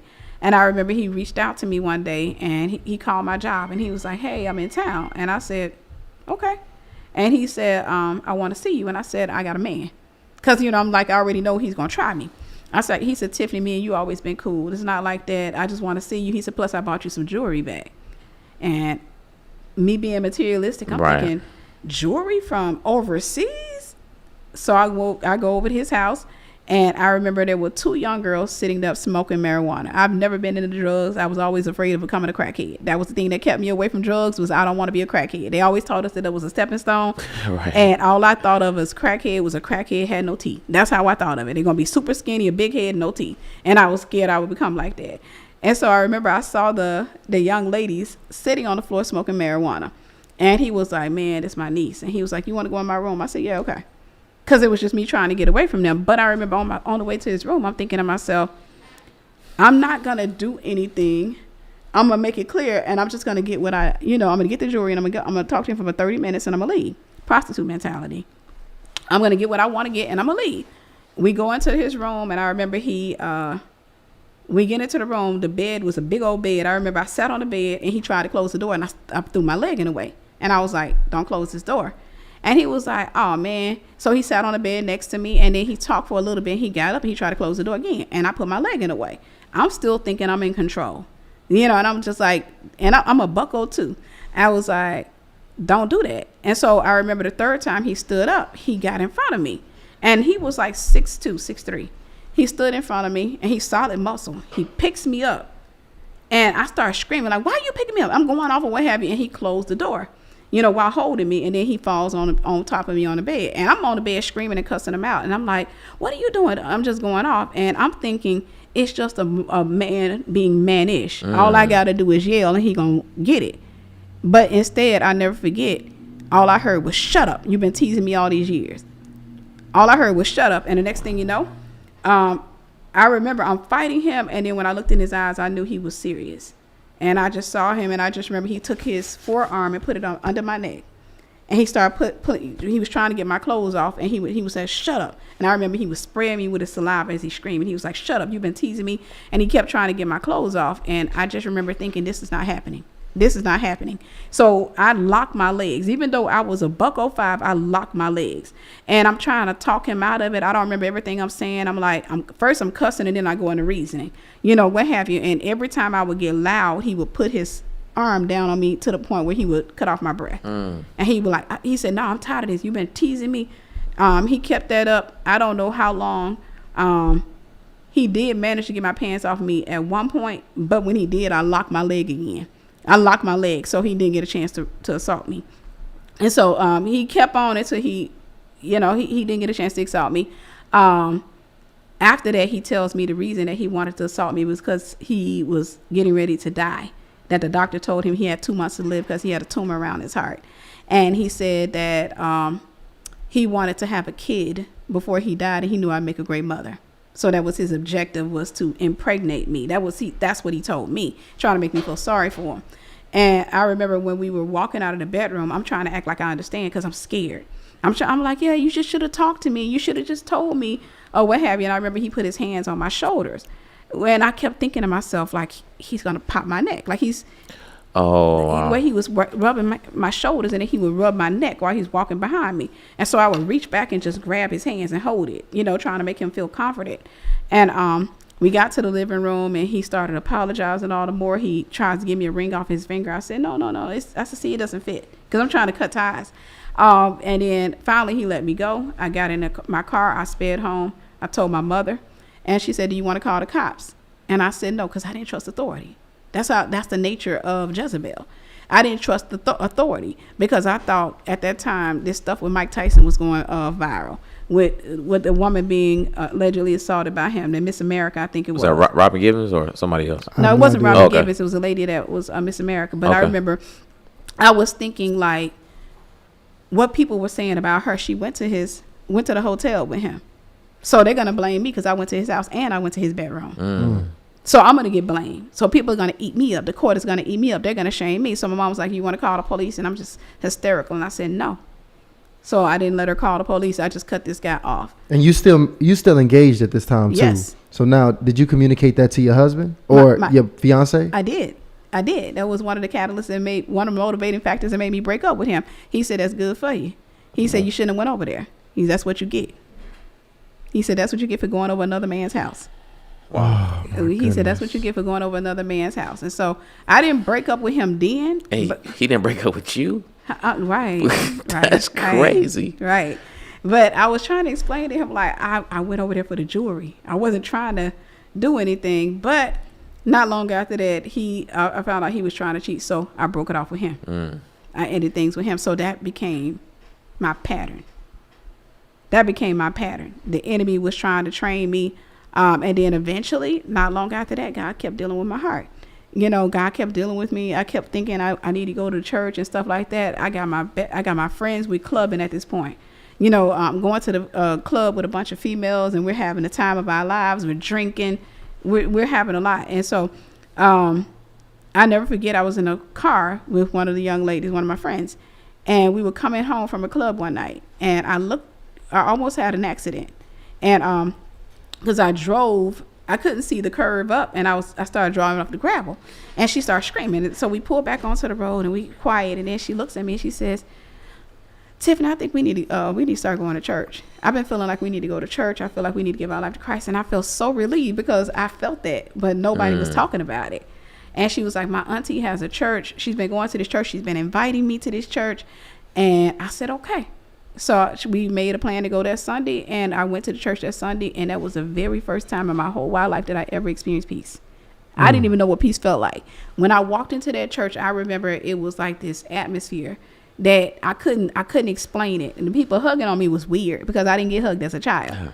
So all these people hugging me, I'm just standing there looking like, okay, thank you, I guess. And I get home and I told my mom, I was like, Mom, I went to this church and I'm telling her all this stuff. And she says, oh, that's your uncle, the pastor. I was like, what? She said, yeah, that's your great uncle. So turns out he's on my dad's side of the family. He's a great uncle. I had heard about him growing up, but I had never seen him around. And she was like, yeah, that's your granddaddy's brother. And I was like, oh, wow. So after church service, you can usually go over and talk, you know, like stand in line. And I went and I'm thinking I'm going to introduce myself. He's not going to know who I am. And I stood in line and I remember as soon as I got up, he said, niece. Wow. And I was like, so that was the start of the change in my life. That church saved my life. He saved my life at that church. I was there for 9 years. I was still in the world. I was still fornicating. I was still struggling with a lot of stuff. Nevertheless, every time he taught, I got rid of something. Every time he taught, when he started teaching, he said, for example, I'll never forget one Sunday, he said, if you having sex outside of marriage, you're a hoe. And I was like, ooh, because I had... Pastor was going nuts up in there. He said that in the church? He said that in the church, and I'm thinking, oh, I've been trying to avoid that tag. You know, I didn't want that tag. Like, I didn't want that. I thought a hoe was somebody that slept with multiple men at one time. I wasn't doing that. That was one of them. That was a Baptist church? No. What was it? It was a non-denominational church. Wow. It was going down in Keeping there. it 1,000. He was keeping it 1,000. He was like, he was saying that, and I'm thinking, because I thought a hoe was a person that slept with multiple men at one time. That's what I thought it was. Or, you know, within the same window. I wasn't doing it. If I got pregnant, I was going to know who the daddy was, you know. So I wasn't running around. I wasn't on a merry-go-round. I thought that was nasty. But I had dated and had sex with several guys. So I'm just like, if he's saying that's for one guy, oh gosh. I'm a hoe. right. Revelation. I'm trying to tell you, that's when I realized I was a hoe. Like, I was sitting in church. That's an important day. It was a really important day. Now, it didn't bring me out of fornication. It was a stronghold. But I did become more careful. I did become more intentional. I became more relationship minded. You know, I became more wife minded. Like, okay, I need to get married because I had a sex addiction at this point. Wow. So I was thinking I need to get married so that I could feed the demon. I need to feed the addiction instead of getting free. And then that's how I met my ex-husband.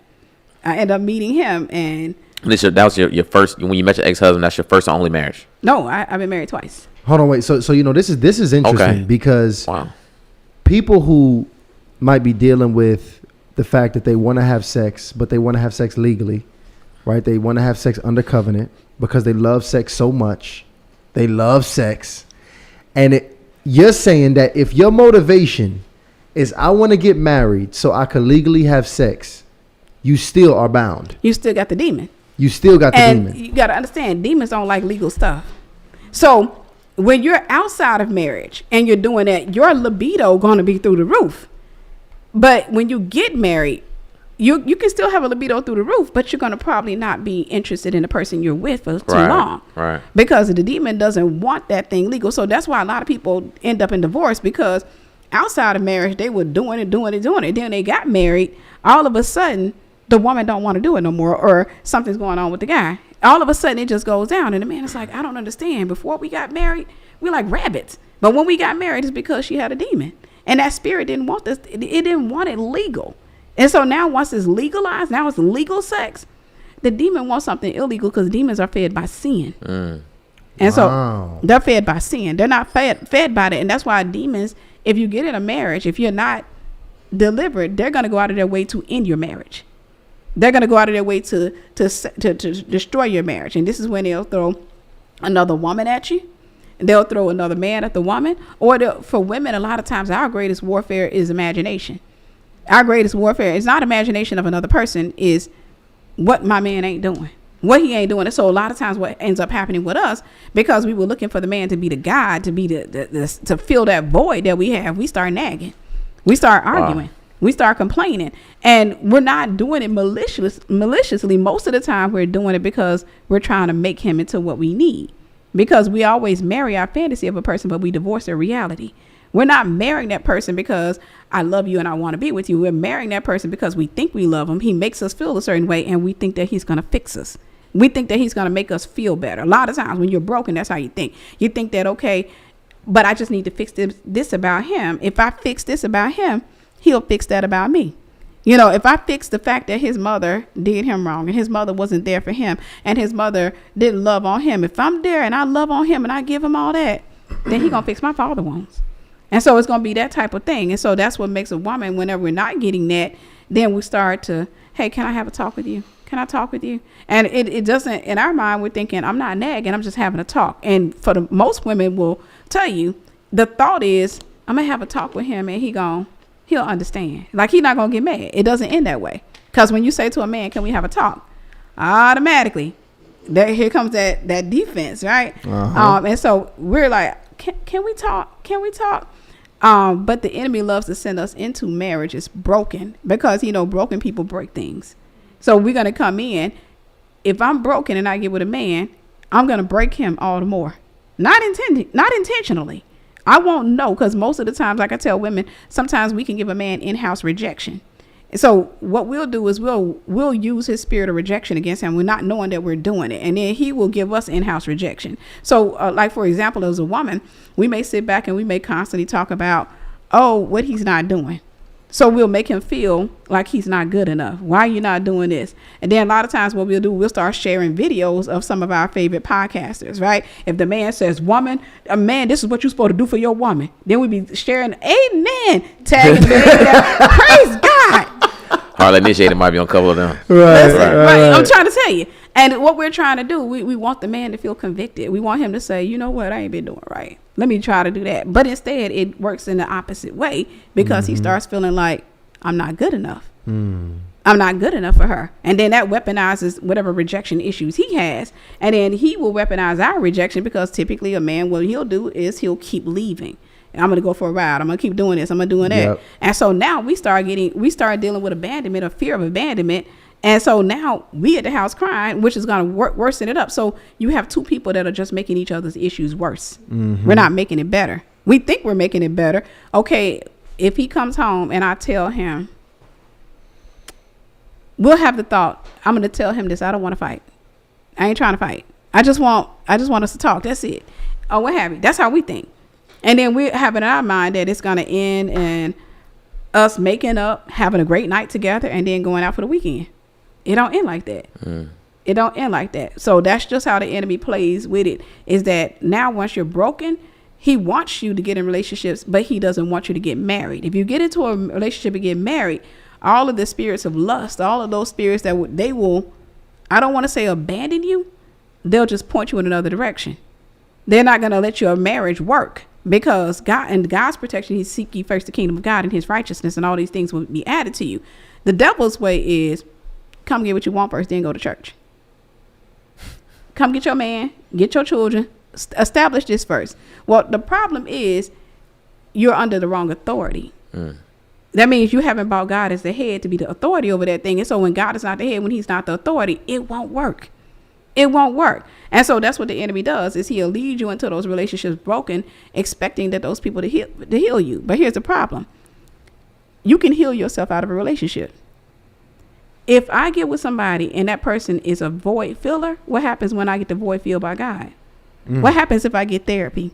What happens if I go get healed?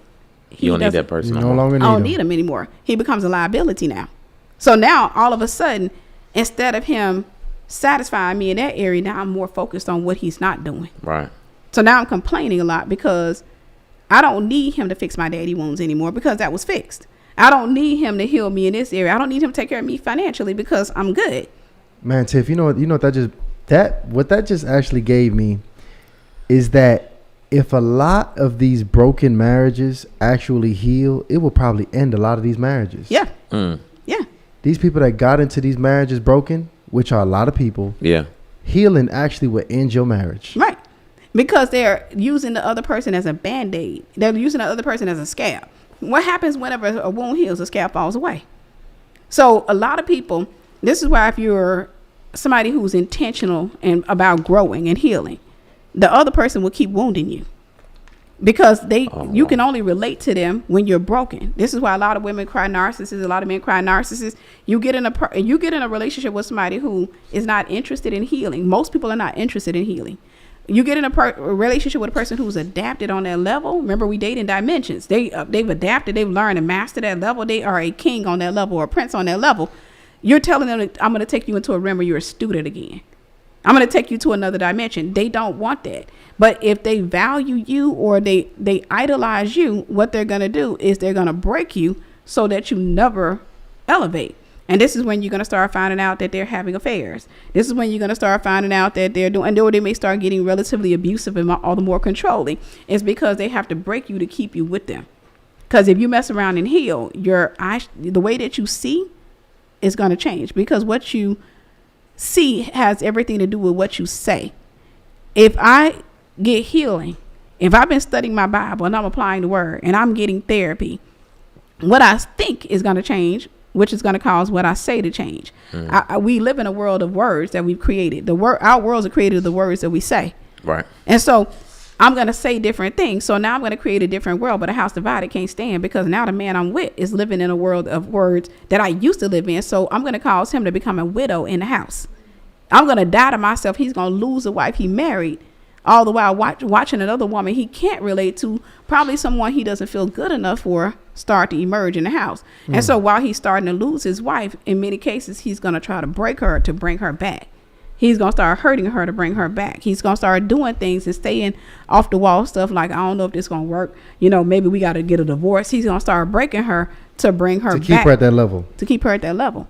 Because that's how he ensures his marriage stays. It makes, I'm taking, as you speaking, I'm just taking catalog of all these married couples I know. And, just some of the married couples that we know, all of us know married couples that you just think, they just crazy as hell. Like, how is their marriage so toxic, but they've been together 15, 20, 25 years, but it's toxic the whole time.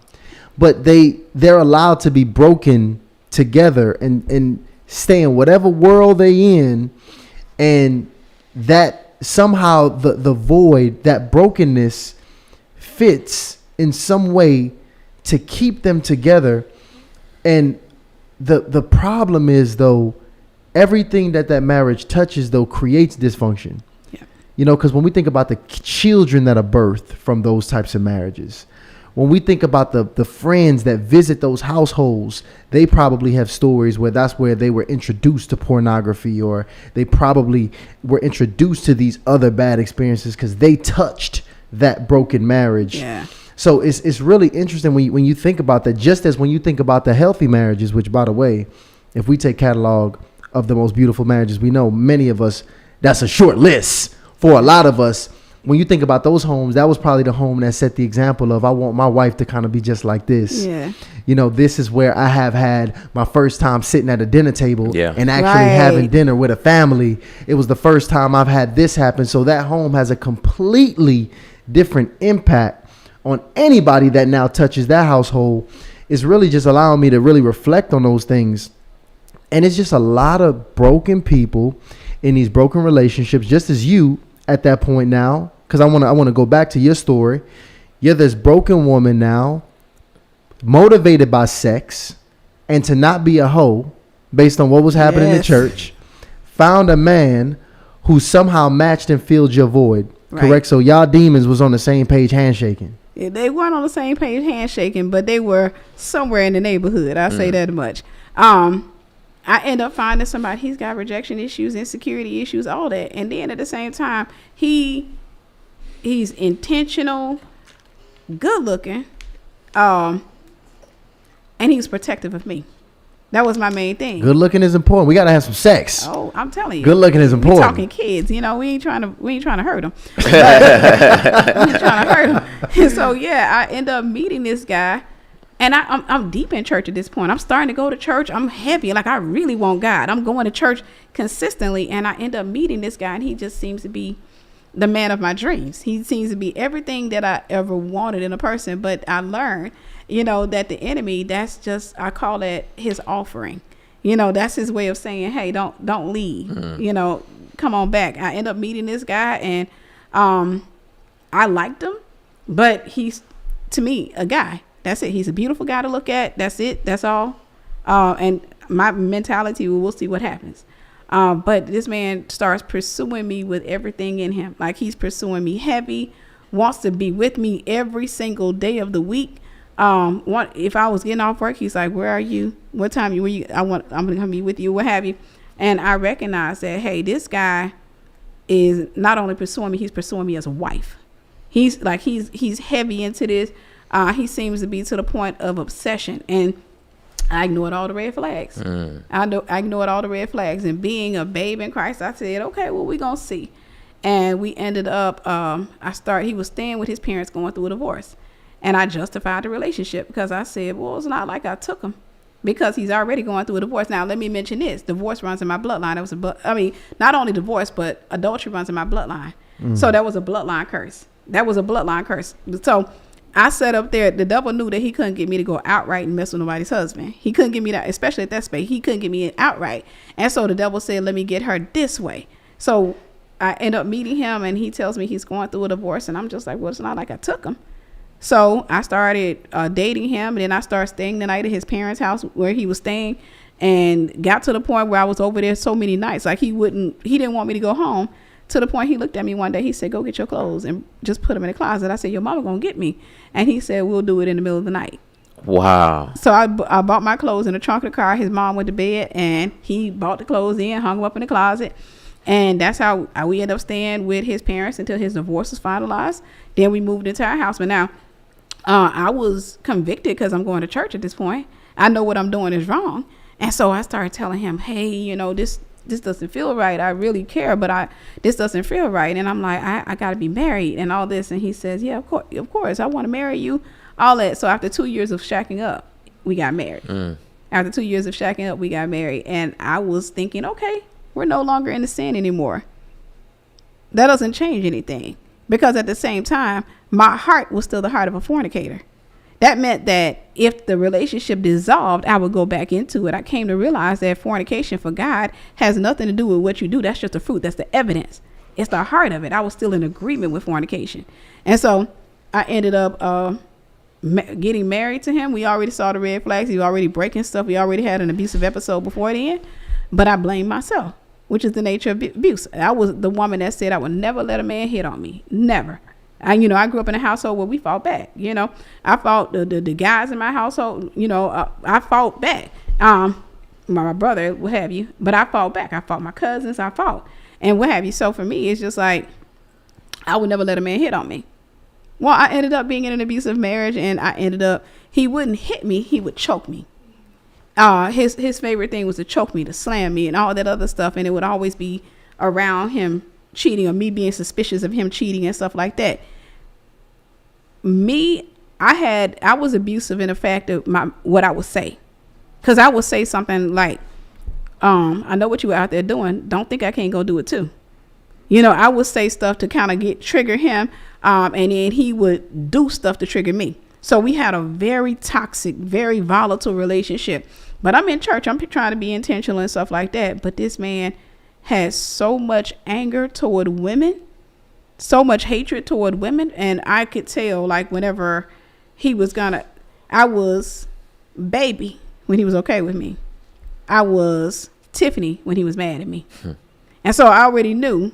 But I spent 7 years in that prison, 7 years trying to hold on, 7 years fighting with him, trying to catch him, because I could never really physically catch him. I had all the evidence I needed. But for whatever reason, I convinced myself that I needed the evidence or what have you. And I always tell people at the end, God gave me a dream. And God showed me he had got a woman pregnant in a dream. And once I had that dream, when he came home the next morning, I confronted him, I told him, and I described his mistress to him. And he knew I had never seen her. I didn't know what she looked like. I described his mistress to him. I told him what the bedroom would look like, what I saw in the dream. And that's when he hit the floor, crawled over to me like a snake. And right then and there, he just began to confess. And he was like, yeah. And I said, she's pregnant. She's pregnant. And he called her up, and, he was like, I don't want to lose my marriage, Tiffany. I don't want to lose my marriage. So he started calling up mistresses, and, right there while I'm there, he's like, hey. Calling them all up. Because at this point, he's trying his best to Make amends. And so he's calling them up and what have you. But I'm hurt. I'm too hurt at that point. I really don't care. I don't know what I'm going to do because I'm in a process. I'm still in the middle of having a miscarriage. Second miscarriage I had. I just had a miscarriage. And so now I'm seeing in a dream that this woman is pregnant. And so I'm still on bed rest from the miscarriage. And so I'm just in shock. He's like, I'll do anything. We can go get that house you want. We can go do this. We can go do that. But again, this was the enemy trying to train me. The enemy wanted, even though I was in church, the enemy had not given up on me.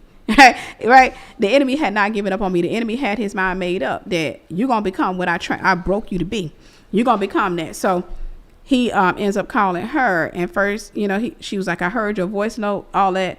And then finally she does admit to being pregnant or what have you. And I remember, at that moment, I remember hitting the floor because I was so hurt. But right then and there, whatever spirits that were dormant in me came right back up. Everything that I had been fighting against and trying to get delivered from, it came back up. Because right then and there, it was a shift that took place because I was in so much pain. And so the enemy set it up when I tell you can't make this stuff up, how the enemy set that up. He's begging me. He's saying, hey, we can go get the house you want. We can go get this house. We can go get this. At this point, I'm in cold mode because I'm hurt. I told him, whatever. For the next few weeks, I'm not talking to him. For the next few weeks, I'm just coming home. I don't know what I'm going to do. I'm just numb. And one day he tells me, he said, babe, I called this company and, our credit was horrible. So he had to go to a high-risk lender. He said, I found this high-risk lender. And he said, he's really right up the street from us, right on the corner. I said, okay. He said he can get us into a house.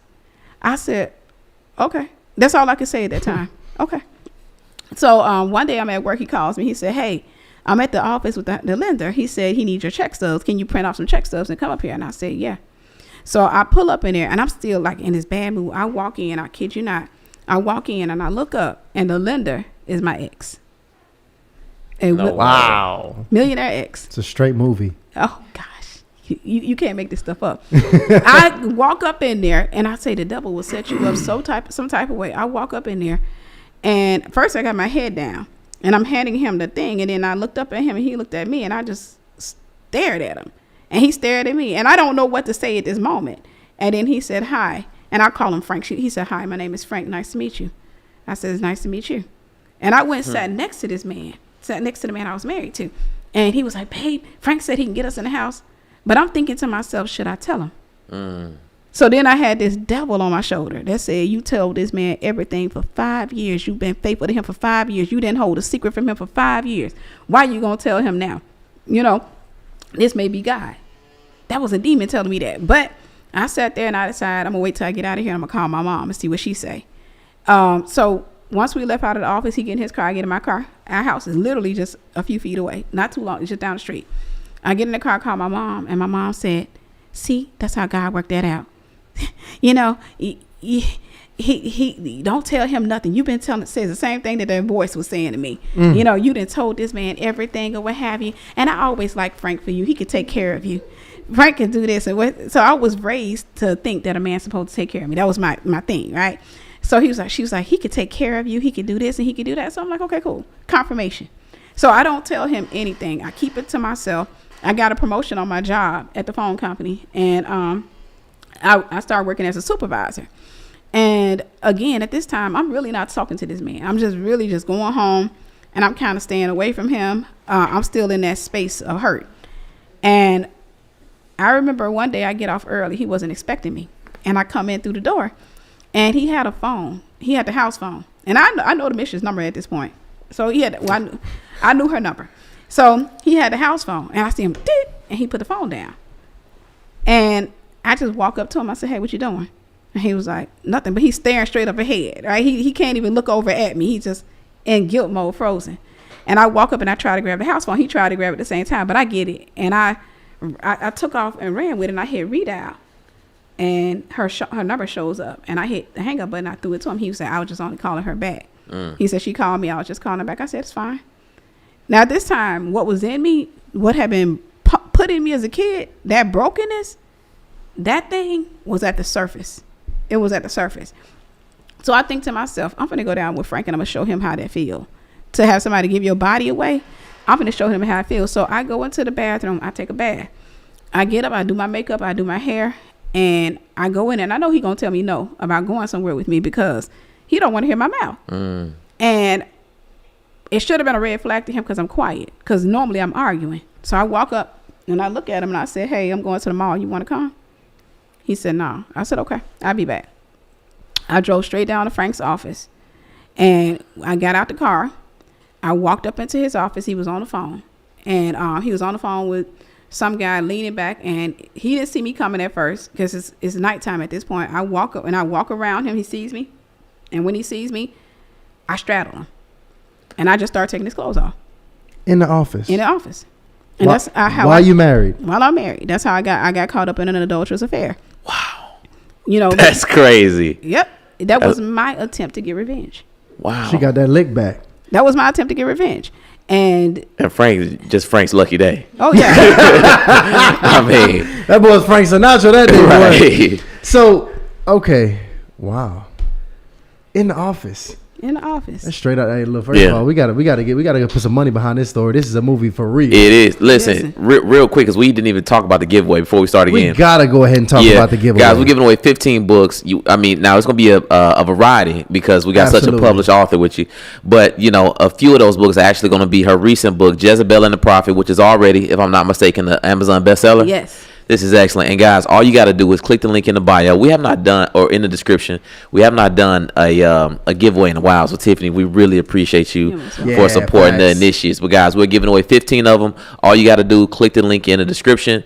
Take about 20 seconds to apply. Absolutely. Once you apply, you qualify to win. We're going to email you within the next couple of days, get your shipping address, go ahead and get it out to you. And we always deliver. I kid you not, we always deliver. Always. All you got to do is give us your name, your number, and your email. That's and it. Hit submit, and we will qualify you for this giveaway. And y'all need these books because, y'all hear what Tiff is breaking down here in just an hour and now 45 minutes. So just imagine the time she took when she detailing these books. So make sure y'all get one. And this breaks down the Jezebel spirit in this book. Yes. Okay, yeah. So y'all definitely need that. And listen, y'all go ahead and be patient because we are going to go ahead and have the hotline tonight. We're going to bring y'all up here.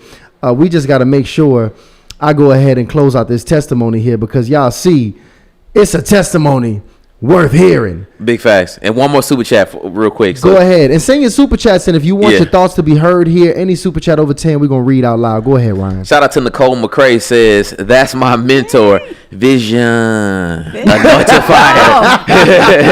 They lit. There we go. Why they put the eyes in there? That's how y'all say it? Yeah, it's spelled Vision, Visiion. It stands for Father, Son, Holy Spirit. Oh, that's what's up. I like that. I like that. Okay, well, Tiff, so you get your lick back now at this point. And again, be patient. We're going to open up the hotlines. I want all my active Jezebels and my former Jezebels to come up, and we're going to get a chance to talk to y'all. So y'all just be patient back here. It's going to happen. But you straddle your brother here. And this church girl, Tiff, here, straddling. Fellas, never let your woman leave the house angry with some makeup on. No. Right after they catch you cheating, all right? That was revenge at its finest right there. That's listen, because he missed all the signs that took place. And how long did that adulterous relationship happen? Probably a month. Because I'm saved at that point. The conviction ate me up. My love for God was the one that rescued me from that. Because I got myself entangled with it, and my only goal was to get revenge. I did not want this man. I broke up with that man years ago, and I just wanted him to feel. But then it came to me at one point, like, how is this revenge when you can't tell him? Mm-hmm. It's not like he can know, because had he known, he would have taken me out. And I'm not even just saying that. He would have taken me out. He would have separated me from my ghost. All right, so permanently, it would have been a divorce between me and my ghost. And so it dawned on me that I was really just hurting myself. Like, I was trying my best to hurt him, but I was hurting myself. And so at first, I think I had maybe 4 encounters with this guy. I don't know what it is with this number 4, but I feel like I had 4 encounters with this guy. When I would go around there, I would leave the house and I feel so guilty. And I would pray in the car, and I'm like, God, I know you're mad at me. And I remember telling God one time, I said, God, it's not even like I like this man. I don't even care for the sex. I said, it's just he makes me feel beautiful. He makes me feel wanted. And I started telling him about the man I had at home. I said, he makes me feel like I'm ugly, like I'm unwanted. He's doing this. And I said, but I know this is wrong. I got delivered when I prayed on my way to the sin, not when I was leaving it. I got delivered when I was praying on my way. I was going over to the man's house one day, and I just started praying. I said, God, I know that what I'm doing is wrong, but I can't stop. I need your help. You was praying on your way. I was praying to go cheat. That's the last time folks be praying. I'm trying to tell you. I be trying not to think about God when I'm about to say it. Like, God don't look. God don't look. Right. Right. You over here talking to him right before it go down. My love for him had grown so much that I was convicted that I was hurting him, and I realized that love is not absolute until you love God. Everything else is just temporary. Only what you do for God will last. And so it's not real love until you give it to God. And so it was my love that made me into my love for him that made me into a faithful woman. So I started feeling convicted. I'm on the way there one day, and I'm telling God, I said, God, I can't stop. I said, it's not even like I like the sex. It's not even like I'm interested in the man. I like the way he makes me feel. I like the way he looks at me. And I was telling God that. And then when I got there, God let me go and do what I wanted to do with the guy. The whole event was disgusting. I just remember being disgusted the whole time. Every time that man touched me, I was disgusted. Every time that man looked at me, I was disgusted. Everything he did was disgusting. Even including trying to do some exercises. I was like, ugh, what did I just do? And so I was like, yuck, what did I just do? But I got in my car, and I had the weirdest response. I got in my car, and I literally started saying, Lord, I started praising when I was leaving. I said, I'm free. I'll never do that again. I'm free. I'm free. I'm free. And I never saw that guy again. I cut ties with him. Wow. I cut ties with him. And I went all the way out being a faithful wife. I went all the way out, and I learned that a faithful wife ain't a faithful wife until you're faithful to God. Because I can't be faithful to a man. And because that man hurts me, guess what? Then I can fall back into iniquity. My faithfulness belongs to God. And so from that point, I said, okay, I'm not doing that no more. But then not long after that, found out about him and the mistress again. I started going through a divorce with him. I filed for divorce. And that's how I found myself in another marriage. And then the cycle continued until I went to God one day, and I said to God, God, because I'm still reading my word. And so you will heal out of those relationships. You don't realize you're going to heal out of a mentality. I went to God and I said, and I was in this marriage, and I was in a second marriage, and I said, God, if you get me out of here. At this time, God is using me to write books, to teach. He's literally done a work in me. I am not the same person.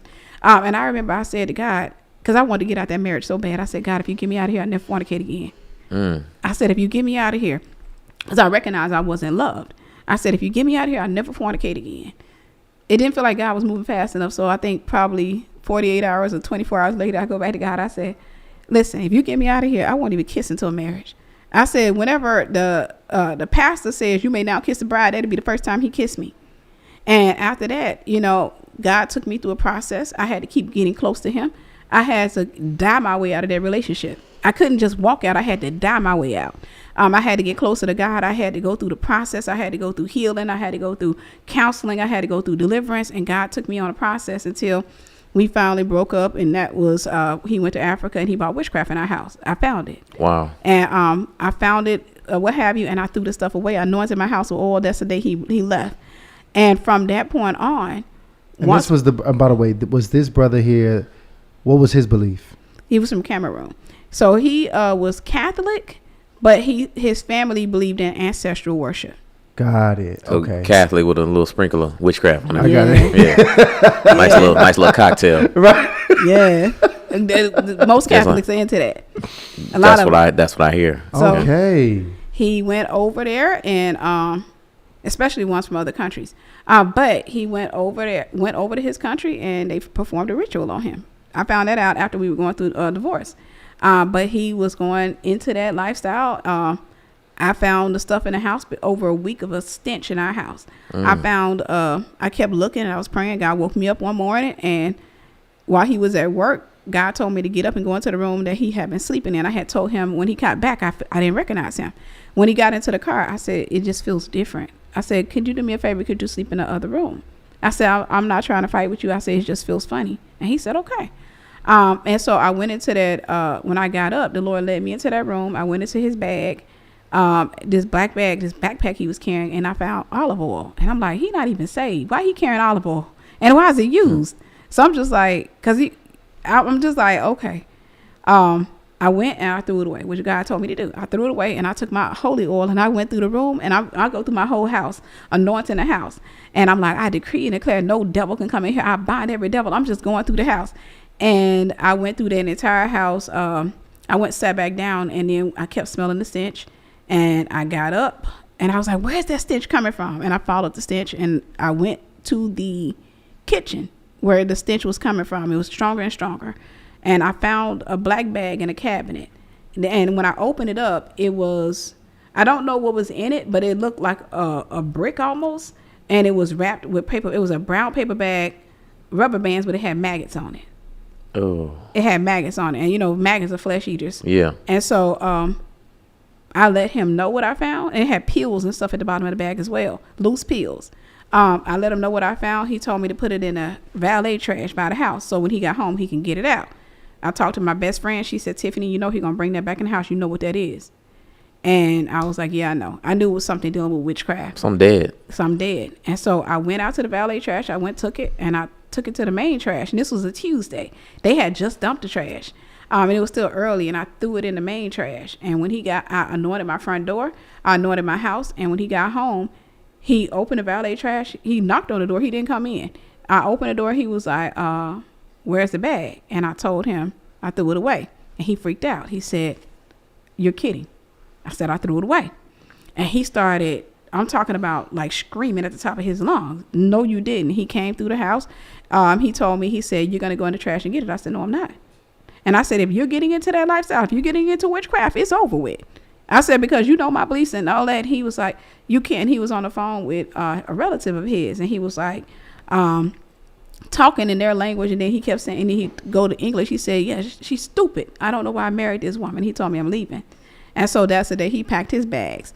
And yeah, he packed his bags. And the Lord told me, he said, don't argue with him. Don't fight with him. Just sit down and be quiet. Don't say a word. So I was writing a book at the time. So I was sat down and I was just writing while he's packing his bags. He's talking, and I'm telling you, he's doing everything to trigger my flesh. Everything. But what I recognized was that this was deliverance. This was an answered prayer. Even though it hurt, this is an answered prayer. So I sat there and I let him pack his bags, and I never forget when I looked over at him.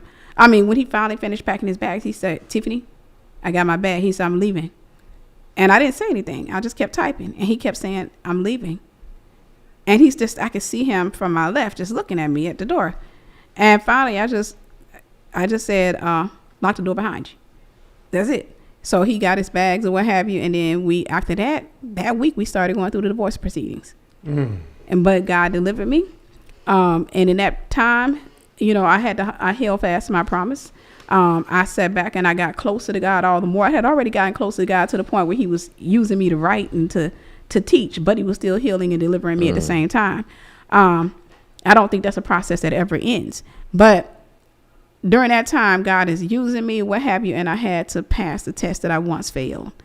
So whenever I had somebody to come out, remember I told you guys I had the first guy I called myself trying to play side chick when he caught feelings. Right. He reached out to me around that time. Wow, way back. He reached out to me, and they always come back. Very true. Like the living dead. That's very true. But he reached out to me when I was under one of the worst attacks of my life. Now, I love God. I done moved from Florida to Georgia. I love God. I fear God. I'm holding fast to my promise. Like, there's no fornication, right? None of that. But he reached out to me. I was in a major financial attack at that time. I was darn near broken. I didn't know what I was going to do. My mother got diagnosed with cancer again. Everything in my car started breaking out. Everything in my life was falling apart. And that was an attack from the enemy. Plus, I had got a prophetic word that my husband was a doctor. It was going to be something dealing with a doctor. So he reached out to me on Facebook, and he's wearing a doctor's coat. So I'm thinking, oh, look at the Lord. And he reached out to me. He's like, hey, I owe you an apology. he was like, I want to talk to you. He said, I'm divorced now. I said, okay. I sent him my number thinking that's going to be a weird testimony. How you going to tell people I used to play side chick to this guy? Y'all hold on, But I get on the phone with him. I'm serious about God now. I'm not playing. And the first conversation I knew, God didn't send him. First conversation he said to me, I said, where are you in Christ? Because that's the first thing I asked me. I said, where are you in Christ? He said, I believe in God. He said, I believe in the man upstairs. I was like, oh, you're not my husband. And he was like, how you gonna tell me I'm not? I said, he said, I told him, you're not my husband. And then he said, my divorce should be finalized any day now. I said, what? Remember I told you the adultery runs in my bloodline. When I met the first guy, he was going through a divorce. I justified the relationship. When I met the second guy, I was actually going through a divorce. I justified the relationship. It's the nature of Jezebel. And when I met this guy, I'm already divorced. Now he's going, and I was like, I'm not, no. So I let him get on my phone. I told him he was not my husband. He was not the one. But I talked to him for a total of 3 days, just because I like being pursued. I like the attention and what have you. But on the third day, the Lord had been rebuking me. On the third day, the Lord said, you're now entering a soul tie. I said, oh, Lord, I repent. So I called him. I couldn't reach him. So I sent him a voice note. I was like, hey, you can't call me no more. And I cut ties with him. But that is what the Bible calls the return of the unclean spirit. And if you let it come back, it's going to be 7 times worse. And I was like, I'm not feeling that test anymore. And so ever since then, I have been abstinent for almost 11 years now. For almost Incredible. 11 years. No kissing either? No kissing. You ain't kissed nobody in 11 years? No kissing. I don't even touch myself. I don't do nothing. I just love on God. I spent that 11 years in the face of God, and I met a me that I never knew. I met God for real. I met a me that I never knew. I've been in the I went through the healing, and not to say, like I said, healing is a process I think that we just go through in layers. Right. But in that time, God tossed me into the ministry of deliverance. In that time, God tossed me into he started doing so much, and I got a chance to meet who the devil was scared of. That was the person that the enemy had attacked a long time ago to keep me, because I want everybody to hear that whenever the enemy is attacking you, he never wants you to meet who you truly are. Most people die not knowing who they are, because they die not knowing who God is. And so he tried to stop me from meeting me, because he wanted me to be a man destroyer. He wanted me to be a seductress. He wanted me to destroy marriages. He wanted me to do a lot of evil things. But I took the time out in the 10 years that I've been single. Anytime a man get on my phone, I give him 3 days. I give him 3 days. I'm asking questions. Where are you in Christ? What's your relationship look like with Christ? Who are you accountable to? I'm asking questions. As soon as they say anything sexual, anything perverted, I'm like, you got to lose my number. You got to lose my number, because I've learned that I'm a gift, but I can't give myself away. I've learned that my job is to seek ye first the kingdom of God and his righteousness. And he said, I'll add all these things to you. So whenever the guy says, I see fit for this or I see fit for that, he'll do it. In the meantime, in between time, I have dedicated my life to serving him and being used by him. And that's it. So we're going to look on part 2. We're going to go a little deeper into, Tiffany's dating experiences, because before the show, she talking about she giving these men some damn deliverance on the date. All right, so we gonna really got some good stories. They needed it. About actually Tiffany Buckner's dating experiences, which is absolutely hilarious and fascinating all at the same time. But what an incredible testimony, Ryan. Let's go ahead and drop that Zoom link in the chat right now so we can go ahead and invite the family up here and get the initiates right up on here, okay? So just keep in mind, we're going to go ahead and Lionel, go ahead. Lionel saying, man, we got to go ahead and play it. You right, Lionel. Go ahead. Take us into Lionel. Take us in there, Lionel. We're just a little rusty. We're a little rusty. It's the new year. This is only the second show of the new year, family. All right, so work with us. They was a little slow on Monday. They start filing in late on Monday. We got 2,500 people in the chat, and we had, an incredible testimony tonight and Monday as well, guys. You gotta go back and watch Pastor Danny's testimony. It was straight fire. I'm not sure why they don't have 1 million views, because it was incredible. This whole month, y'all are gonna be very excited about what we got coming for you guys this month. So y'all want to stay tuned every Monday and Wednesday night with Hardly Initiated, 8 p.m. Eastern time. It's funny people still still don't know this, hit the subscribe button and press the notifications. Right. So if you can't remember that date, you at least get a notification on what's happening. We're going to drop the link in the chat. Just dropped it. We got some super chats came in Moderators, copy and paste that link and paste it in here every few minutes, because I want y'all letting the people know what link to press.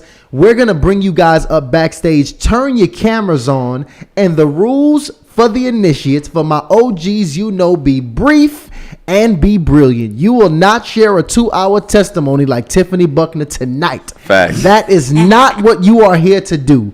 You're going to come up. You're going to give me your name, your age, your location, and I want you to pop off here a question. All right, this is the Tales of the Seductress that was broken down here tonight. So I want to talk to I want to turn out some Jezebels today. Well, turn around. Right. Turn around. Turn around. They already turned out. They already turned out. Shout out to Nari M says, thank you, mentor, for your transparency. It will free somebody. VPU Vision Prep University. Shout out to Joshua Lyons. Joshua been rocking with us for 11 months.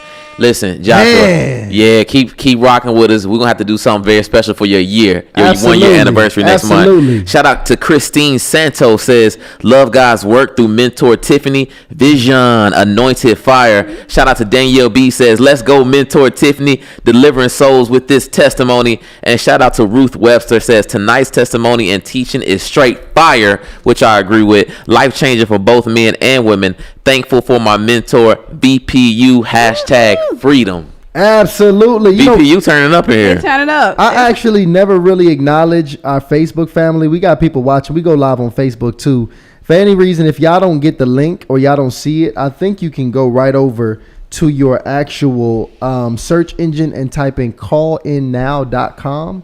with no spaces, just callinnow.com, and you should be able to get to us. But for my people here, I don't know how they let us get that website. That's a good one. That's a good one. Callinnow.com. Callinnow.com. So you can go ahead and click that and jump backstage with us. Lana, we got some people backstage already? Yeah, we got Suzanne coming first. And please, when you get backstage, it's a Zoom, so you can, in the chat, when you get there, let us know what you want to ask us so we can kind of get a good deal of how the priority of bringing everybody up. But go ahead, Lano. Go ahead and bring. It's Suzanne. Suzanne, what's up with you, sister? Hi, everyone. Can you hear me okay?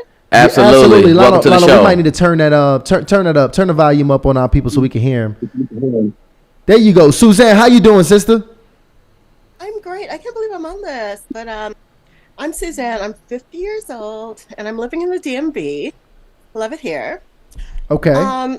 And I've been listening to your show for several months now, and it's just coming to my attention that I might actually have a Jezebel spirit. Love God, love Jesus, everything like that. But listening to Miss Tiffany's story, I'm just understanding how trauma and molestation, things like that, can really be a doorway for those kinds of spirits. And I'm going to church, I'm doing everything that I can, but I'm finding it very difficult to break the kind of what's the word I'm looking for? I like the attention that I get from men. I like the kind of confirmation it gives me, and I seem to be turning my attention to getting affirmation outside of God from men, and I don't know how to break it. Like, I really don't know. And I'm just wondering if she could direct me to maybe some scriptures or some way I can just focus my attention more on God, or why I have this need for affirmation from men. I don't know how to break it off. I don't know if I have a question, but I'm looking for some guidance. No, that's it. We got you. No, we got you. I think that was actually pretty clear. So Tiffany, you understand pretty clearly what she's experiencing. Definitely. I think you even mentioned. Did you have that same thing, or was it a little bit different? No, I was struggling with that. Okay. I was struggling with that. So, see, my favorite scripture, and I'll take this and write it down somewhere, Matthew 6:33. This one is for anybody that wants to break themselves away from Jezebelic control, because Jezebel can be a man or a woman. So anybody that wants to break themselves out of that system, because it's not just a mindset, it's a system, and that system is designed to swallow you up. So you go in rotation where you never have a solid relationship, and whenever you do have a relationship, you're either going to be controlled or feel the need to be in control, and it's going to always end. And because the enemy will never, it's just a system. So in Matthew 6:33, God says, seek ye first the kingdom of God and his righteousness, and all these things will be added to you. I took that scripture seriously, whereas I took dating off the table. I took everything when it comes down to men off the table. And I just started seeking God. I started seeking God through Bible study. I started seeking God by getting up into church and, just getting closer to God. I took time out, to spend time with God and fasting and prayer. The main thing is taking dating off the table. So a few things I will tell you to do. One, if you're not a part of a good church community or, just a family, it doesn't have to necessarily be a church, but get, in a good group, get involved. Seek God first. Make him your everything. Study your word every night. Be honest with him. I am very raw when I talk to God. Like, I started talking to God and I would tell God, I'm struggling with this. This makes me feel this way. This makes me feel that way. And he will literally deliver me. He will show me what I'm dealing with. I would say therapy. I got plenty of therapy, right? So get therapy so that you can help to process pain, because one of the things that the enemy does is he teaches you to process pain using the wrong filter. So the wrong filter pain we could process be like, okay, you hurt me, I'm going to hurt you back, right? It shouldn't be processed that way. The way I process pain now is, okay, it's clear. Either I think the person is human. I'm like, okay, you're human. I'm going to give you grace. Or I may think, okay, this person is too close. This is not a person that God wants to be close to me. This person, especially if this is a repeat offender, if they got an issue. And so I process pain with forgiveness and saying, if I need to stay in forgiveness, I need to let this person go on their journey of healing so they're not distracted by me. I would tell you, when it comes down to looking, like even at church, looking for the attention of males, stop. And you force yourself to do that, because a lot of times what happens is you may find yourself smiling at certain guys and getting flirted with by certain guys, and it seems like fun. It's just, it's a filler upper, but it'll keep you single too, because right then and there, what you're doing is you're throwing yourself out there, and you're just almost like creating all of these relationships that are not real relationships. And they're relationships because you'll feel some type of way when you see them with another woman. You'll feel some type of way when you see them engaging with another woman, especially somebody that you really, been flirting with. But I always tell people nowadays, I can look at a man and think, oh, he's handsome. That's as far as I'll go. But my heart doesn't get involved in it. But make God your number one. That's going to be the main thing. Make God your number one. Study your Bible every day. And also make sure get therapy to deal with the father wounds, to deal with all of the rejection, the abandonment. And once you start filling those voids, what's going to happen is you're going to see a shift in your mind. And you see a shift in your mind because you start to value your time. You're not going to want to waste it with a guy. Trust me. I don't want to waste my time, which is why I give guys 3 days. I don't want to waste my time with a guy. If the guy is on my line and he's wasting my time, he got to get off my line. I don't look for the affirmation or the validation from men anymore, because at the end of the day, I don't want the wrong attention, because sometimes it's hard to get rid of. So I don't want the wrong attention. And so just make sure that this season, I will say, seek God more than anything. Make sure you go through therapy, and also try journaling. Just journal your thoughts. Journal what you're feeling, journal what you need in that moment. And when you're journaling it out, it's easier for you to be honest with yourself, and that gives you prayer points. You're so on point, especially about the writing and about just having a void. Only God can fill that void. Yes. There you go. I'm 50. I've never been married. I've been engaged a few times, but I've never been married. And I don't know what's stopping me, but I think it's because I'm looking for a substitute.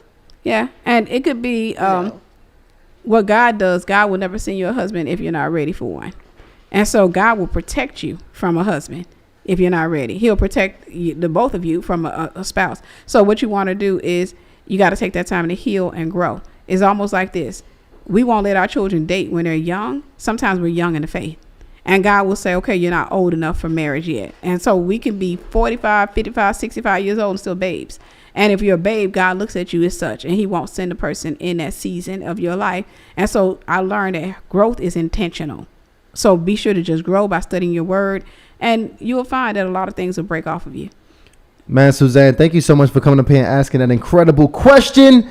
I want to go ahead and get to some of my other initiates here in the background. It is a full house here. The link is in the description. Moderators, continue to drop that link that we have pinned in the chat so our initiates can see it. Real quick, shout out to Yali. She just hit 18 months. That's a year and a half rocking with us. Incredible. Y'all said starting off the year strong. These conversations are so necessary and life-changing for men and women. Thank you, Ty and Ryan, for creating this space. Y'all, we love you. Thank you. Shout out to Tiffany Loving. Says, so proud of you, mentor. Thank you for giving us wisdom and sharing your testimony. Just goes to show there is purpose in your pain. Hashtag vision. And shout out to Quay11. Hey, Tiff. Thank you so much for your testimony tonight. I joined Deliverance Prep University today, and I'm learning so much already. Thanks again, and may God continue to bless you and use you for his kingdom.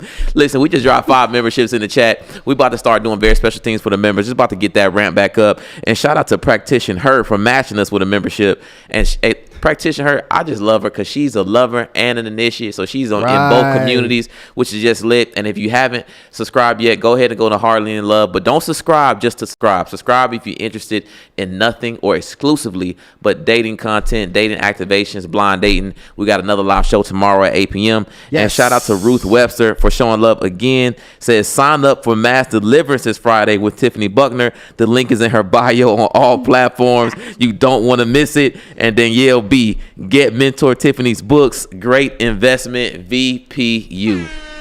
There you have the it. The fam is in the chat. They're in the chat. I love them. There you have it. They love you. This is excellent. Yeah. We'll go ahead and bring up some more people backstage. Lana, who we got queued up next? We got Zamaya queued up backstage. Bring Zamaya on the platform. Zamaya, what is up, sister? How you doing? Hi. I will try to make this short. Well, first off, Zamaya, give me your name, your age, and location. My name is Zamaya. I'm 22, and I'm in Colorado Springs, Colorado. 22, young bull here on the hotline here with us tonight. Hotline, please. Okay, what's your question for us, Zamaya? So I will try to make this as short as possible, I promise. I got married at 20, and I have already been divorced, and I have actually, sorry, I'm really nervous. Take your time. It's just us. Yeah, you good. Take your time. But in my marriage, I got really close to God mostly. But I've grown up in the church. But I was divorced in 2024, and I actually met another guy, and he was kind of like my rock during my divorce. He's been helping me with a lot of like deliverance and things like that, and I've actually been, or I actually was involved in adultery. As me and my husband weren't divorced yet, we were going through a divorce. But it seems like God has given me a direction to be with the guy that I'm with now, but because it doesn't, some of the aspects of our relationship doesn't line up with the word of God, I'm worried that I shouldn't be with this man. And he proposed in November, and God told me to say yes, but I still am very doubtful of it. I don't know if it's just the spirit of deception, and I've been praying a lot and going through a lot of deliverance recently, and I have humongous doubts, and I don't really have any guidance, so I just wanted to come on and maybe ask maybe some advice or how I should go about it. Okay. So, when was your divorce final?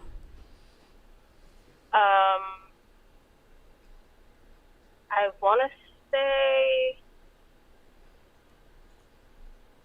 maybe June of 2024. Okay. So, and what I can tell you is 9 times out of 10, that's not God. That's telling you that this is the one. It's the same spirit.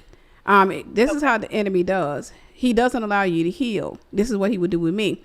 I would meet the perfect man. I'm talking about I would meet the perfect man who would say everything, and he would seem to be the right man, and I would convince myself that, hey, this has to be God, and I will hold on to him, and he will be a void filler where the other man left off. And then I found myself in a situation that was 7 times worse than the first time. When I jumped into a second marriage, when I got with him, he was a lot. I mean, he had a lot going for him. And I was like, this right here, this feels so right. This actually feels like a blessing. I remember telling God, I was like, God, he speaks 5 languages. The Lord was like, he don't speak in tongues though, you know? And so God was trying to get me to understand that he didn't send a man, but I'm thinking, okay, I can make it right once we get married, but it was the same spirit. And Right. whenever you're in that same system, what happens? So for example, let's say if you would have married this man, you'll likely go through your stuff with him and it wouldn't work. Then you will find another man and guarantee another one will come and he will seem like a hero. And it's a system. A system means that you'll go in that cycle for the rest of your life. And so in order to break that cycle, you have to give yourself the freedom to get to know God so that you can have the freedom to get to know yourself without there being some type of influence in your ear, without there being somebody telling you what God wants to tell you. Sometimes we're looking for somebody to tell us, I love you, you're beautiful. You're all of those things. You're beautiful, you're anointed, all of that. But you may be looking for somebody to tell you that, somebody to give you that type of affirmation. And so what I will tell you in this season is take a step back. And because I wouldn't want you to go into that cycle again, because the evidence that it's not God is because it's on the wrong foundation. Adultery is on the wrong foundation. That's how the enemy kept getting me. If he's the right one, he'll come in due season. There's this thing called due season. He'll come in due season. But in the meantime, in between time, if I never did nothing right, I wasted my 20s. I won't say it's wasted because I got the wisdom from it, but I threw a lot of my 20s into relationships. I threw it into, looking for somebody to tell me what God wanted to tell me.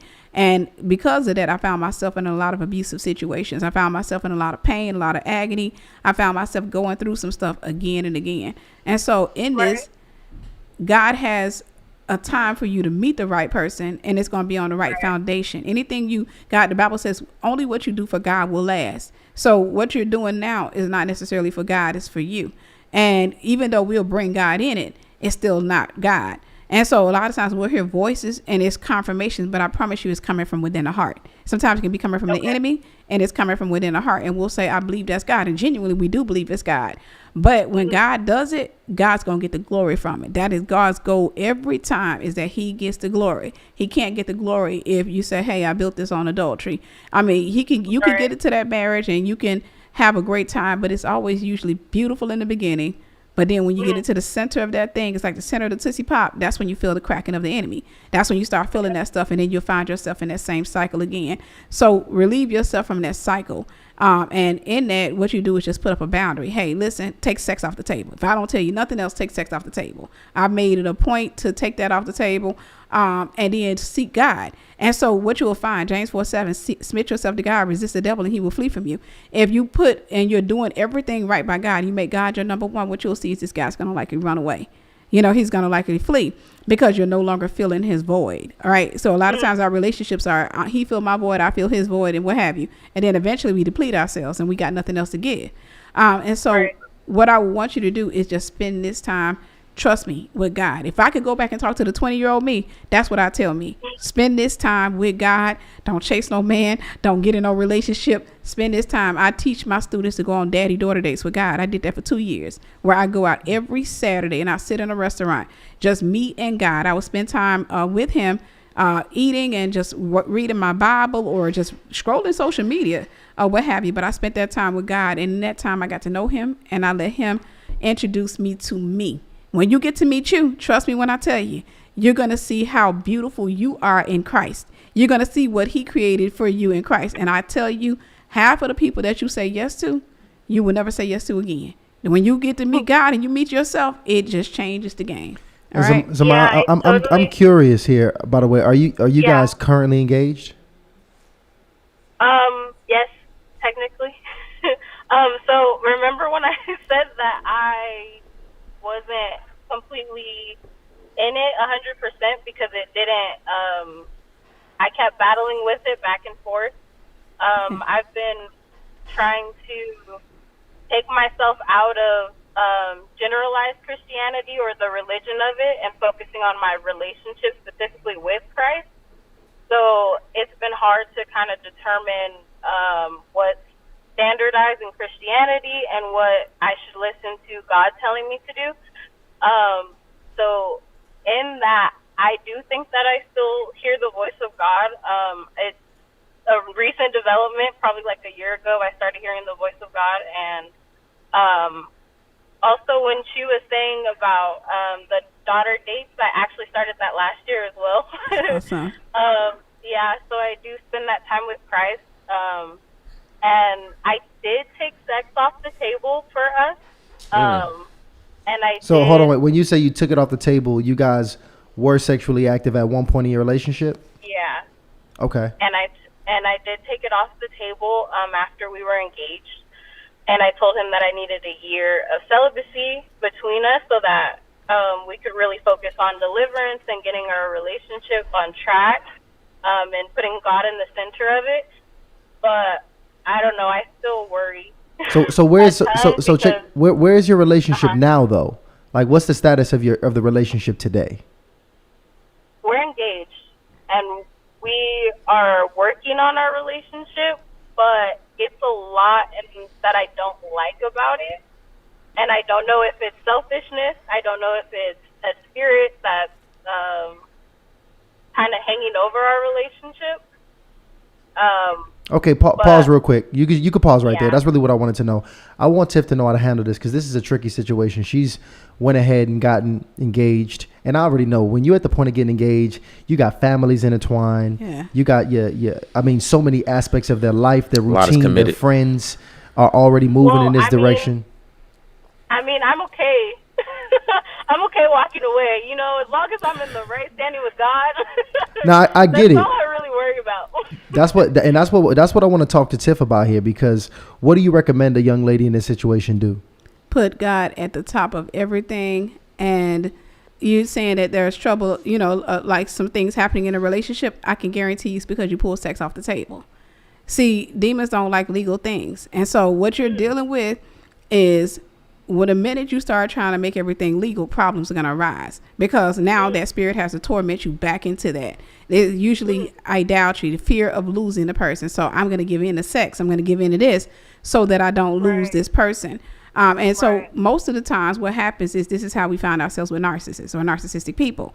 And they're the most charming people you could ever meet on this side of eternity. But we find ourselves in that situation, and it is hard to differentiate at that time, you know, because I know the voice of God, we know the voice of God, but sometimes the Bible says there's safety in a multitude of counselors. So I can hear a voice and I swear it's God, but the multitude of counselors can come and they'll look at it from a biblical standpoint and say, hey, that's not God. And there, for me, one thing I've learned is in the situation like that, see if it's aligning with the scriptures. And so I would tell you, you already know what's going on in a relationship. You know the signs, the red flags, but you also, because you got sex involved or what have you, you're already in a soul tie. And when you're in a soul tie, it is easier to believe that this is the right one and this is going to work out better than to believe that, hey, I made a mistake and what have you. And so what I would just tell you is, stand on your morals and no sex outside of marriage. I would say even pull kissing off the table, pull anything intimate off the table, and keep that thing kingdom. Keep it nothing but kingdom. Read in the Bible. If this ain't the right one, he gonna run. He is going to run. He's gonna run. So just keep it. Now, if I was to be raw with you, I would tell you to run. You know, to take your time, pull yourself and put yourself right there in the center of God and make him your world and your light and your everything. And I promise you, if this is the right man, God will bring him back into that circle with you. But if that's not something you can see yourself doing right now, my recommendation is just to put yourself just right there with God. Make God your number one. Bible study, prayer. Don't bring that man to your house and don't go to his house. Hold on, wait. That's an important question. Do y'all live together? Great question. Yeah. Okay, so there you go. That's already done. That makes it a little okay. That's tricky. How long y'all been living together? It's been a few months. Oh, so it's fresh. That leaves fresh. Yeah, they That's sound like they got engaged and then moved in together. I can guarantee you what you're experiencing right now is there's the freshness of the excitement of the new and all the beauty, but then some of the ugly that you're seeing. A lot of the ugly, the red flags, because once you move in with a person, their masks start falling off and you start seeing the red flags. But you know, we always talk about people gaslighting us, but honestly it's us that gaslight ourselves. We tell ourselves, you know what, he just was hurt, or he didn't mean it that way. He just went through some stuff in his last relationship. That's what this is, and that's what that is, and that's how we find ourselves in the cycle. That's how we find ourselves having crazy testimony like mine, you know, because we just throwing ourselves in it. But I would tell you to pull yourself out of that house. If I never tell a woman anything, one of the greatest lessons that God taught me is to be God reliant and not man reliant. I was raised to be man reliant. He need to pay the bills. He need to be able to afford this. God told me I started my businesses and doing all that, and God takes care of me. And I promise you, it takes the taste out of your mouth for the wrong man, because most of us date by trauma and we don't realize it. We date by trauma. This man didn't do this for me, but this man is doing that for me. And so I like him because he's filling that void. It's always trauma. And then this man traumatized you, and he sets the stage for the next one. And it sets the stage for the next one and the next one. And so put God at the center. Please put him at the center, because I wouldn't want you to spend your 20s to get trauma. I wouldn't want you to spend your 20s going through some stuff. Put God at the center. I would much rather hurt myself. Right. I actually have one more question. Hold on. Sorry. I got you. But let me ask you this real quick. How old is his brother, by the way? He's 25. Okay, he's 25. Go ahead. Yeah. Dang it, I forgot. I'm sorry. Well, no, it's okay. Take your time and think about it real quick, because I'm dropping a poll right now. Should Zamaya walk away from her engagement? Yes or no? Okay. Is that ratchet? I mean, it is what it is. I mean, I think this is the people. I want to know what the people think. They already giving their thoughts in the chat as it is. People gonna give their thoughts as it is right now. And give me your age one more time. I kind of forgot your age, Zamaya. I'm 22. Okay, 22 years old. You remember the question? Know. There you go. I just kind of want to give context about like where I am in my relationship and like what God's kind of putting me through at the moment. So I told you I was going through quite a bit of deliverance, and I have been, taking the time to cut off those ungodly soul ties and separate myself from the spirit of deception. And I just last night denounced myself from the covenant of adultery and all these things. And so I forgot where I was going with this. I am so sorry. But it's okay. I'm also the type of person to walk away really quick, like how you said 3 days. I'm definitely that person. I don't like wasting my time. And so I've actually tried to walk away from this relationship, and I've prayed that prayer, like, Lord, if this person isn't for me, like, remove him. And as much as I try to distance myself, I can't help but see certain things that God has given me confirmation of. So in the beginning of our relationship, I asked God, I said, I don't know what to do in this relationship. It doesn't feel like a relationship that I would have or that I would want to be in. And he gave me the word endure.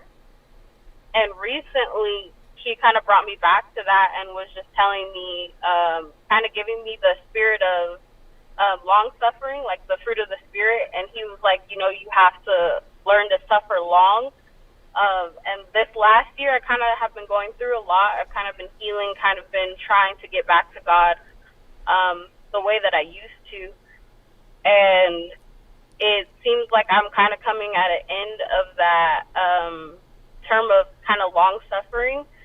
But I feel like I've been fighting myself a lot more than, like, fighting myself and fighting my flesh more than, like, the enemy's attacks, or even, like, our relationship feels like it's not more of the cause of my suffering and more of, kind of just me dealing with my flesh and my past trauma and my family and all of that stuff. But I've been trying to do the work. I've been trying so hard, and I kind of am at odds. I don't know what else to do. So pause there real quick. I remember we spoke just the other week on a personal level, and I told you how I felt about saying that God told me when I was talking to you. Right. I said, just typically you would never hear me say that, because especially as a younger Christian, growing in faith, I'm just very careful with declaring that something came from God at this stage in my walk. And I just think that's very dangerous for me to even tell myself that something came from God. I'd rather just live it out and actually let the fruits just let me know for sure if it came from God or not. Because when you tell yourself it came from God, you almost can't even argue with yourself or question yourself, because now you're convinced that this came from God. But I think that's a very important concept to talk about here, because she's used that multiple times. And it sounds like she's convinced that God told her to say yes in this engagement, as well as God also telling her that it's some long suffering that needs to happen here in this season. So I just want you to confirm for us, how do we know when it is of God, or that when that voice was from God? There's safety in a multitude of counselors. So you always want to have wise counsel around you, because I always tell people, if you're in the belly of the whale, you can't see what you're in. You just see the guts. It's when you're outside the whale that you can say, I was actually inside the belly of the whale. When you're inside the situation, it's easy to think, oh, this is God. This is God. God is speaking to me. And I've done a lot of counseling with women, a lot. And most of the women that have been in these marriages with narcissists, they said, God told me, or I thought God told me, and they were absolutely convinced. I've talked to women outside of marriage and said, hey, this ain't God, run. And they'll say, well, I know what God told me. And then they'll go into it, and then they'll get the testimony, and they'll cry out from within, and they'll say, okay, how could this be? You know, this, I thought this was God. And I said, well, the Bible tells us that Satan does disguise himself as an angel of light. And so this is why the way that you find safety is, one, stay in the will of God. Because I want you to understand that the will of God is your personal Garden of Eden. This is where you hear God. Outside the will of God, it's like when you step over that boundary, it becomes hard to differentiate the voice of God. And so to differentiate the voice of God, you literally have to test it. And you have to, that means to test it. I mean, come out of the sin, stay in the will of God, seek him first, make him everything. And then you're able to hear it. But you still want to have the wise counsel, the people on the outside, to tell you, hey, baby, that's not God. Maybe that is God. Because I found more women do that to themselves. I can't tell you how many women have reached out to me and say, God told me that this man is my husband. And I'll sit up there and I'm like, well, is God telling you that? Well, I know God told me this is my husband, and God said this. And I'm like, okay, well, pray about it. Well, I've already prayed and God already told me. And I said, well, you heard a voice. And you heard a voice and you felt a pressure. You felt a soul tie. However, that doesn't mean that that's God. And I tell them, I said, talk to your pastors, talk to your leaders. Look at this man's character. Is he in fear of God? Does he walk in the reverence of God? And most of the time they say, well, no, I mean, he loves God. He goes to church. And I'm like, that's not enough. And so in a case like that, the only thing that you can do to see if it's of God is to move out the house. Take everything off the table, seek God's face all the more. God has to be the only voice. If there are multiple voices, then there are going to be voices that say, hey, I'm God. Hey, I'm this. And one thing I can tell you that is strong today, I tell you, I was talking to somebody about this the other day, is the spirit of delusion has hit women at an all-time high. The spirit of delusion has hit women at an all-time high. It's like I'm constantly hearing women saying, God told me this is the one. I'm constantly hearing it. God told me this is my husband. Even to the point where they'll see a married man and say, God said that's my husband. Ooh. And I'm like, that's not God. That's not God. And they'll go and they waste so many years of their life chasing something that God didn't bring them in. And it has everything to do with idolatry. That is putting somebody or something before you put God. And so if you give God back his rightful place, which is first, you'll find that everything else will fall out. Everything else will fall out. That means he gets no benefits of a wife. He doesn't get the benefit of having me help pay bills. He doesn't have the benefit of me cooking. He doesn't have the benefit of kissing on me. He doesn't have the benefit of a wife. The only thing he has the benefit of is what he's already purchased, which is if I'm girlfriend, then that's all you get is to call me, probably go on some dates and what have you. Other than that, there are no privileges. When you take all of that off the table and you say, God, I'm going to fast and I'm going to put this relationship in your hand. And then you don't gaslight yourself. Don't ignore the red flags and stop. The Bible says a perverse generation looks for signs. Right now, we're in that generation that, okay, I saw a car tag and the car tag said this and I saw this and I saw that. And I asked God to give me confirmation. I said, God, is this the one? And then I was driving down the street and I saw a tag said the one. And I'm like, oh, that's God. And I'm like, that's not God. That's delusion. That is not God. So don't look for the sign. Look for the word. Get in that word. And God will tell you in his word. Yeah. You know, this is this. He says, seek ye first the kingdom of God. We already talked about that. He tells us, submit yourself to God, resist the devil, and he will flee from you. He tells us, present your body as a living sacrifice, holy and acceptable to God, which is your reasonable service. He gives you instructions. And if you follow those instructions, any and everybody that is not of God will fall away from you. And for me, I'll let them put me on punishment. I'll let them do all the stuff that they got to do. And in the meantime, in between time, work on your relationship with God and your healing.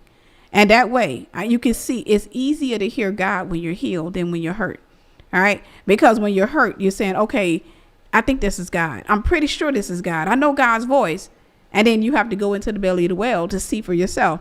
And then you spend the next 5, 6, 7 years going through that. And so put God at the center. Put him at the center. And that's that. I am delivered.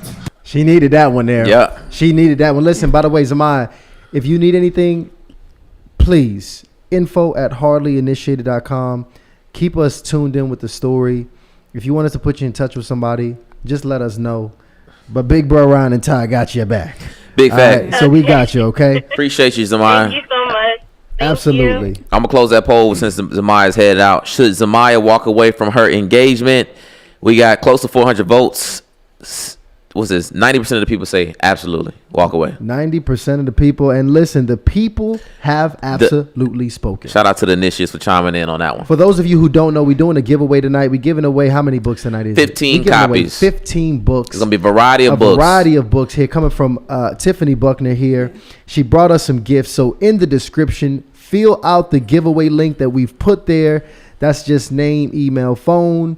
Hit submit and you will qualify for one of the books. And if you don't even want to leave it a chance, by the way, guys, you can go ahead and just purchase one. Okay. Yep. And if you purchase one and win, we'll go ahead and refund you ourselves. All right. So don't even worry. Hardly Initiated. Gotcha. It's What's true. the website they go purchase the book at? Is it on Amazon? Amazon. Already a bestseller on Amazon. It's already a bestseller on Amazon. Jezebel and the Prophet. All right. Yeah. So you guys I like know what this. to do. Let's go ahead and A get that taken powerful care of. God exploring the spiritual and psychological dynamics between prophetic individuals and narcissistic personalities, also labeled as the Jezebel spirit. There you go. I want you guys to get your last few super chats in because we ain't going to be here all night. All right. This show about to wrap up very soon. I'm probably only going to bring 1 or 2 people back from backstage, depending on how deep we got to go into every person we get. So Lano, who's the next person? By the way, when y'all backstage, put what your question is backstage so we also can make sure we taking care of the people that need it the most. So Lano, go ahead. Who we got next? We got Talise. Talise, what up with you, sister? How you doing? Talise, you are on mute. So you got to unmute yourself. Can you guys hear me now? We can hear you. In there. Talise, give me your, well, I got your name. Give me your age and your location. I'm 38. I'm currently in Virginia. Okay. What's your? By the way, I'm curious. What's your relationship status? I'm married. You're married. All right. Well, what's your question for us tonight? Well, your testimony is just it resonates with me a lot. I currently find myself married to someone who I thought God sent. But as the relationship went on, I found out that all that was it was just, lies to get me, basically trap me where I'm at. He presented everything like, you don't have to work, you don't have to this, you don't have to that. And now I don't have a way out because I'm like literally stuck here. But the more we got to know each other, his relationship with God isn't where I would like for it to be. And I find myself getting closer and closer to God, and that's pushing him further and further away, causing more turmoil. And I just feel like no matter what, this is not going to work. And I just feel so guilty about wanting to divorce, especially because everything you look up on Christian divorce and everything tells you, don't do it. The husband is saved by the non-believer is saved by being married to the believer. And I'm like, okay, maybe if I just stay on my path, he'll be delivered by me. But it's like every time I try to bring up God, talk about God, it's like he gets angrier, he gets madder. And it just turns into, it just keeps like devolving, getting worse and worse. So like, you said you've been married before. And I'm just wondering, like, how do you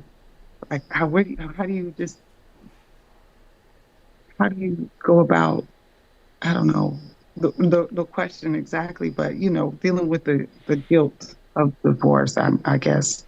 And just to confirm, by the way, so how long you guys been married? We've known each other for 24 years. We've been in a relationship for about 10 years, but married for 8. Okay. And he has never believed in God at any point of your relationship. He led me to believe that he did in the beginning. He even fasted with me. He grew up in church. He grew up Catholic, but he said once he got older, he didn't want to go to church anymore because mom used to drag him to church all the time. And now he's an adult. He feels like he should be able to do what he wants to do, but you should want God. It's not a duty. And do you guys have do y'all have children? Not together. Okay. You both have children separate? Yeah. Okay. And do y'all have conversations about what y'all should, how y'all should, or what y'all are going to teach your children spiritually? Oh, those are just big arguments because I don't do Halloween. I don't do like the secular holidays, and he wants to, and that turns into an argument. I wind up compromising, trying to please him. He compromises a little. Neither one of us are happy. So anytime I do take the time to teach them like spiritually, he's like jumping in and, sprinkling a little bit of secular on it, So I want to ask you this, Tiff, because this is always a tricky conversation, especially, for the real by the book Christians, because, I read Matthew and Christ pretty much was clear. If it ain't sexual immorality, that's really the only clear grounds for divorce, right, if we really going by the book. Right. So how do we handle, these situations where we have these, areas like hers where we're not spiritually aligned in this way, and we're already in, 7-8 years now in marriage? Yeah. Is that grounds for divorce? No, but here's what I learned. When I got married the second time, I was in the space where you were. I was desperate to get away from that man. I wanted a divorce so bad. I was talking to God. I was trying to make a deal with God. Okay. I was going to God in prayer like, God, if you just let me out of here, I won't do this no more. I won't do this no more. But I came to realize that the man was married to who I was, and God wanted me to become who I am. If I died to who I was, then I will lose him. Either I will win him with my behavior, which is what the Bible said, either that or he would flee, which the Bible said if the unbeliever want to depart, let him depart. And so when I tried to leave the traditional way, God wouldn't let me. When I tried to leave, when I was trying to catch a ride home, because we had one car, I was trying to find somebody to give me a ride. I wanted anybody to just come pick me up so I can get away from this guy. And I couldn't explain it in words because I was like, I'm not dealing with abuse. I couldn't explain it in words, but it was no connection. Like I knew this man didn't love me. This man didn't love God. It was so frustrating. And then at the same time, he had a relative that was in our business 24 hours a day, 7 days a week. And so this is what God did with me. He made me study God, not focus on the marriage, not focus on the man.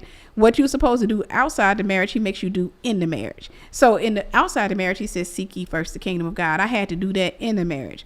Like I had to die to Tiffany, the Tiffany that he married. That girl, I had to kill her. I had to die to the girl with the voids. I had to die to the girl with the insecurities. I got to a space where I could tell when I was dying, I had to stop arguing with him. I stopped complaining about the stuff that he was doing. And I focused my attention on reading the Bible, praying. I found myself on my face every day praying, every day reading my Bible, every day talking to God, being honest with God, telling God where I was, telling God how much, I remember conversations I would have with God. I would stay up all night, which is what I still do. I have a habit of working overnight. And I remember I would be in there washing the dishes. I remember one time I was washing the dishes and I said to God, God, this man doesn't love me. He doesn't care anything about me. He only wants what he can get. And God said, I know how you feel. God kept hitting me with that because he was showing me that everything I complained about that man is what I was doing to him. And so when I said, God, this man would much rather talk to other people than to spend time with me, God said, I know how you feel. God was the accountability. He was hitting me with that. And I would stop right there and start apologizing. I started repenting. I said, God, I'm so sorry if I've done this to you. I'm so sorry for every time I've done this to you to set me free. And as I was doing that, the relationship between me and that guy began to heal and break at the same time. Heal, whereas I started looking at him more so about I want him to get saved. But it started to break because light and darkness cannot coexist. You know, a house divided can't stand. And which is why that's the prefix of divorce, which is why the word divorce keeps populating in your mind, is because I don't feel a connection. I don't feel like I got a husband. I feel like a single woman who is in captivity to somebody that, you know, we got titles or what have you, and I want to experience this. And so the thing that I would advise you to do, take this time, and Matthew 6:33 is always my go-to. Take this time to put God as your world. I'm talking about, if you have a good church, ask God to send you to a church. Don't just walk into a church. If get into a good church, if you know a good Christian community, make God your everything. Don't complain about the guy anymore. Let God take you through the healing. Let God take you through the deliverance, and say yes to the assignment on your life. Just keep saying yes and let him do. And what happens is either you will win him with your behavior, which is what the Bible says, because your behavior changes, right? Because in the beginning, when you were with somebody that you don't want to be with, I know how it's like. It's like, okay, listen, I want to tell him off. I want to tell him, leave me alone. I want to say something for him to just go ahead and leave me alone. But then you have to become that wife to him. That means that I got to show him the love like he is the right one. Right? I got to show the respect. I got to show the honor, because I'm doing it as unto God. I'm going to do everything as unto God. And then either he'll be one with the behavior, or in most cases, he's going to say, hey, I can't deal with this. I don't want this no more. And in that case, God said, if the unbeliever want to depart, let them depart. And then you have your freedom. So it's not about getting freedom from him. It's about getting freedom from any mindset that led you to him. Does that make sense? It's about getting freedom from every belief system, every insecurity, every fear, all rejection, abandonment, is getting free from that. Once you get free from that, and because you put God number one, everything else will fall into line. That's good game. That's about as good as it's gonna get there. Otherwise, she end up in the same situation. Look like you just dropped the poll here. Yeah, I just dropped the poll. We just keeping 1,000 in the chat, and I wanted to get an idea what the Nishias think about this. Shout out to Talise for having the courage to come up and share her testimony. But courage in the chat. Drop it in the chat. Should Talise leave her 8-year marriage? I got two options. It's time to walk away. Second option is she should stay. And just to be very clear with you, I think because the feedback you gave, you were erring more on the side of she should not leave quite yet. Yeah, it shouldn't be focused on divorcing him, because the problem still exists in itself. She walked to the same situation. Right. You're walking to the same situation. Every time a woman comes out of something, or a man, and they come out of something, they always go back into the same thing. Always. They never feel. And so one thing I've learned is all about divorcing the old mentality. Anybody attached to that mentality will fall away. And so if it's, hey, he's annoying to me, he's not serving God, then we don't have that legal premise to say, hey, I can't be here. But I learned it's all about becoming a light. And so I want you to think of a drunk man. If you turn the lights on in the drunk man's room, guess what he's going to do? Scream and cuss you out, because now you're becoming a light. So the goal is to become that light, to become that light of Christ in that house. It's to study the word. It's to go deep into that word and to find your peace within yourself, and find that peace with you and God, and have that relationship with you and God, where you're dating God, you're spending time with God, you're going to church, you're serving God, you're doing all of that stuff. And if that man is of the enemy, if he's like a narcissist that the enemy threw at her, he's going to flee. He's going to flee. Or God will give her a green light. It could be adultery or what have you, but God will give her a green light to get out of it. But the objective is never to divorce the person unless there is abuse or, adultery. The objective is always to die to self. If you die to self, everything else falls in place. Thank you for giving that feedback, because a lot of the ladies in the chat, they can be trigger happy on that divorce. Oh, yeah. They trigger happy on that divorce. They say, you ain't happy? Leave them. No, that's all they need to hear. Well, listen. No, check this out. The Nishias, should Talise leave her 8-year marriage? It's time to walk away, and she should stay. It looks like they said the exact opposite. 63% of the Nishias say she should stay. Okay. Yeah. Okay. With a 40% be in the chat. right. Talise, thank you so much for coming up on here, sister. You are open as well. Info at Hardly Initiated. You can always keep us abreast. Let us know if anything develops. We love bringing people back up for testimonies, for follow-ups. So that's how you keep in touch with us. Info at HardlyInitiated.com, okay? Okay. All right, Thank you be absolute blessed. This going down tonight. We got Tiffany Buckner in here, and she is breaking down her testimony. If you just came in, you're going to have to start this thing all the way over from the beginning. You got to go from top to bottom on this one because the testimony was absolutely powerful. After it's done, you're going to say, that's what you're going to say when it's done. Delano is excited back here. I'm assuming we got somebody that you're excited to bring up here. What we got? One anonymous person. She brought up a X-File a few months ago. Okay. About being manipulated. And this was a previous X-File. Okay, so you're talking a lot. Can we just bring it up? Yeah, bring it up. This man trying to have a whole conversation real right quick, now. shout out to Meek Lewis. Let's go, Tiffany. Your wisdom speaks volumes. VPU anointed fire for sure. And shout out to Couture Leotards, member for 14 months. Couture, we appreciate you, love you. She's also a mod. Says Tali's situation is different. She is already married. One who serves God blesses the whole house. Take your time in divorce. Serve God always. So there you have it. This is important. Send your super chats. You want us to read it out loud, family. Okay, go ahead, Lionel. Let's bring it up. What's her name, by the way? It's anonymous. Oh, it's anonymous. I'm sorry. Okay. I'm sorry. We don't know. Now we don't typically do the anonymous, so this is this is big. Absolutely. We ain't ran the X-Files in a minute. Right. So don't y'all get no ideas and be calling up here anonymously. Be able to turn that camera on. But this one we gonna take. Just for you, anonymous. Can you hear us? Yes, I can. Hey guys. What's up? What's up? What's your name, age, and location? I'm just kidding. But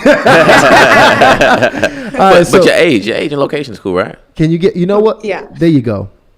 So I'm 21 and I'm currently in Vancouver, BC. Okay, married. What's your relationship status? Currently, I'm in a relationship, but I feel like the testimony I'm about to give here right now, I might get some feedback on whether or not I should actually be in this relationship. Okay. All right, lay it on us. Well, let's hear it. Just be brief and brilliant, but lay it on us. I want to hear this story. Okay, so I'm going to try to be brief and brilliant, just like you guys said. But I had sent in an X-File about like two months ago, and actually Tyshawn and I had a phone call, and he wanted to bring me up on one of the shows, but just like the time conflict and stuff. But I remember. Yes. Yeah. Okay. So this proves, guys, the X-Files is real. I don't know if you want to kind of break it down, or like I'll try to keep it as short as possible. So I'll try because this was a while ago, and you let me know because I speak to everybody that sends us in the X-File, and the X-Files, by the way, is a segment where we talk about your past relationship trauma, and we bring our experts on here to get some answers for you guys. I want to make sure this is you because I don't want to be telling somebody else's testimony. But were you a young lady that started getting into a relationship with an older guy? Yeah. Oh man. Okay. Yeah. So just make sure I'm on the right page, okay, with this story here, because you are a young lady who I forgot how you met this older brother, but this brother here completely fits I would say the avatar of what we describe as a narcissist. Now, I'm not the guy throwing that around. I'm not the guy throwing that around. I know that's an overused term, but this brother here fits it. I forgot how you met him. Did you meet him at church? Yes. So I had just moved in the West with my family for school. And just one Sunday, the night before, actually, I had just left the movies with my best friend, and we were like rushing home. And that night, like when I say I was like 5 seconds away from being hit by a train and like dying on the tracks that night, like the way God sent his angels to come and save me that night, the next day I was like, nah, this year, I'm going to be in the church, like I'm going to be in the church and try to give my life to Christ. And that same New Year's night was when this person and I had our first interaction, and it all went downhill from there. Okay. I remember that. And this was a tricky situation because you were underage at this point, I think, if I remember right. I just turned 18. You just turned 18, and he was dealing... Like 6 months. Okay. And he was dealing with you from a few years ago, correct? No. What he told me was, because he was a family friend. I didn't know him personally. I've never met him. But he had already met, like, my mom, my sister, and stuff like that. How old was he? He told me he was like 38, But when I checked his ID, it was like in the 40s. He was like in his 45. 40s, and you were how old? Yeah, I was 18. Okay. You were 18, and this is when you guys initially had met. Yeah. Okay. Eventually, I'm speeding through this thing here because you ended up going over to this brother's house. I did, yeah. And having, and I think even it was kind of weird because was your mom kind of encouraging you to be over there as well? Yeah. So her mom was encouraging her to be over this older brother's house because she was saying, I did read this. He was saying that he was a quote unquote a good man that she should be around and that she should be dating because he was a man that was in the church, and I guess he appeared to be holy, even though he was this grown man in his 40s dealing with this barely legal young woman. Right. And what ends up happening is eventually you guys end up having a sexual relationship at this point. But what I'm pretty sure happens, the way it initiates, is he forces himself onto you for that first sexual experience, if I'm correct. Yeah, he raped me. Yeah, he raped me that night. He locked his arms around me, put my legs in between his like it was I don't want to get too much into it, but he raped me that night. And right after it happened too, you could see he put himself in the corner, and you could see in the body language, he knew he messed up, It was a chilling story. I remember that's why I had to call you personally, because I remember being shaken while reading your story, because even after that, it was so many things that had occurred. You had found out that he had other children. You had also, my memory is fire, by the way. I'm just like, well, how do I remember all of this? You also had went back to him after he raped you, and y'all stayed in a relationship with one another. Are you? Because this is what I'm concerned about, sweetheart. I'm concerned that you're about to tell me that you're still in a relationship with this man today. Hell no. Oh, I've moved on with my life. This guy, honestly, I would say, me personally, I've moved on with my life. I'm sure if you read the entire email, I don't even live in the same premises. I don't go to that church anymore. I'm in dental school now. I'm in a whole different, area zone. But thanks guys. Okay. But these people, he has now gone on to marry another younger woman, and actually during his engagement, he got another man's wife pregnant. Oh man, this reminds me of what you were talking about. You actually met the young lady that he married, right? No, he went back home to where we're originally from. I don't want to give too much away, but it's in West Africa. He went back home to marry a 28-year-old woman, and during that time he was engaged with this long distance relationship. He was the same person. He never changed. So you calling me to give me a good testimony today that you walked away from this? Is that what you calling me to give me an update? Yeah. Okay. Yeah, I walked away from this, but I can't lie. It's so many layers and emotions to unpack. Especially I was young at the time. The trauma experience, the confusion.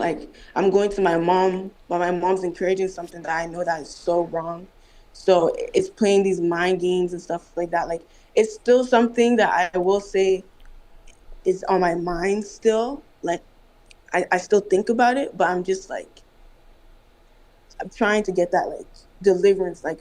When you see something for evil, understand that it's evil, and don't be in delusion. By the way, you don't live with your dad, do you? No, my dad doesn't talk to me. I don't even know why. I get it. And see, I've been around these moms. I've been around, especially being a young man that's dated a lot of women. I've been around those single parent homes where the moms have had such low level relationships with men. It just takes a nice smile and a couple kind words, and they will push their daughter right up on you. They don't care what you got going on. They don't care if you just want some sex. All that. She sees a handsome young man. He's saying a couple nice things. Then mom lose all discernment. Absolutely, I love him, this and that, and that's probably equated to some of the bad decision making that they've made in the past. But that's why it's so important to have hopefully a good father, because you've even shown, you talked about your father, okay, making some, very questionable decisions as the man who's supposed to be the protector. But usually it's the father that's really the skeptic, and that's really the man in there that's offense and really putting that hard vet on. But it really hurt me when I was hearing how, your mom was really pushing you into the arms of a man who eventually even raped you. And, I can't say that's very uncommon because I've heard that prior, but I am proud of you, though, that you went ahead and pulled yourself out of that situation. That was a very young, naive age that you were in. So I don't want nobody in the chat, going too hard on you. Have a lot of respect for this young sister. You were really a girl, at that age. And I'm just happy that you got on out of here. So thank you. Rarely do we get some people on the hotline giving us some good news. So shout out to you, sister. I appreciate you. Okay. Much love to you. And keep us up to date at info@hardlyinitiated.com as your progress continues and your evolution happens, sweetheart. Okay. Thanks, guys. Appreciate Absolutely. it. Absolutely. Man, I remember that. Yeah. That one was it was really one of the most touching X-Files that we've ever had. One of the heaviest stories. So I appreciate her coming up. We're going to just take one more before we close out tonight. We got one more person back there, Lano? We got one more person back here that we're going to take. We're going to close out tonight. Go ahead. Get us out of here, Ryan. Real quick, shout out to Marshall Williams. She says, "We love you, mentor. Thank you so much for sharing your wisdom in God with others. Vision." Another one. Absolutely. All right, the last one for the night. Let's go out right. Family, who we got? Sharon, what's up with you, sister? Sharon, you are on mute. Take off mute real quick, Lano. What's up, Sharon? Let me hear your voice, Sharon. I want to hear it. Tiffany, thank you for. I'm 55. My name is Sharon. I'm 55, and I'm from Southfield, Michigan. That's right outside Detroit. Okay. Shout out to the D. In fact, can you please tell me your relationship status? I'm single. Okay. But well, let me put this. I've been divorced probably almost 20 years. The question is, it hit home. I really have been studying, getting closer to God, but what really hit home because I came across you, Tiffany, when I saw you with the other Tiffany and Pastor Kevin. And when you spoke on, when you said the same demon but different person, God, that hit me. And I'm like, because in my family, we have no successful relationships, no marriages, aunties, uncles. I've been married, divorced. My children has been married, divorced.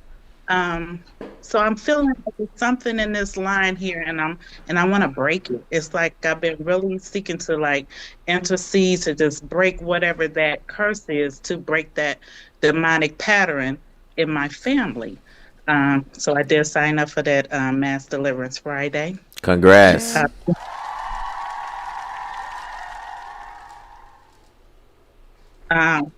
Concerning, and it's not all about, I've been really seeing demonic patterns. I'm going to call it demonic because it's not of God. I mean, I see our men in my family have addictions. They don't have marriages. So I just want to know, the first step, I guess, is how can I identify the root? The root as far as is going to be guaranteed witchcraft in the bloodline. Guaranteed. It's going to be guaranteed. Whereas somewhere in the bloodline, somebody made a covenant with a marine spirit. And that usually could have been done way, way, way back in our ancestors were in Africa, or it could have been over here. And so one thing I always say, a lot of those were because grandma was trying to hold on to granddaddy back in the day, like great granddaddy. And so grandma, our great grandparents, a lot of times would, whenever great granddaddy was cheating and stuff like that, they would freak out, and people would tell them, sometimes even people from the church would tell them, oh, that woman got roots on your husband. And they would go get into witchcraft. They would go and pay a madam, and they would get into witchcraft and start a generational curse. You know, it was already a generational curse where granddaddy was traumatized and on that moonshine and what have you. But they would go and bring witchcraft into that. And typically most witchcraft enters into the bloodline, especially marine spirits. When they start making covenants with demons, you're going to see addiction. You're going to see people going to jail. You see lack of marriage. You see women having children and they're not, you'll just see that in the bloodline, and it continues to travel in the bloodline. And the way that you break that is one, you repent. That's the first thing. You repent. And I always, whenever I'm taking people through deliverance, I tell them, repent for their sins, the sins of their parents, grandparents, and ancestors, both paternal and maternal. Even though you didn't do it, what you're doing is you're putting a stop sign against it in your bloodline.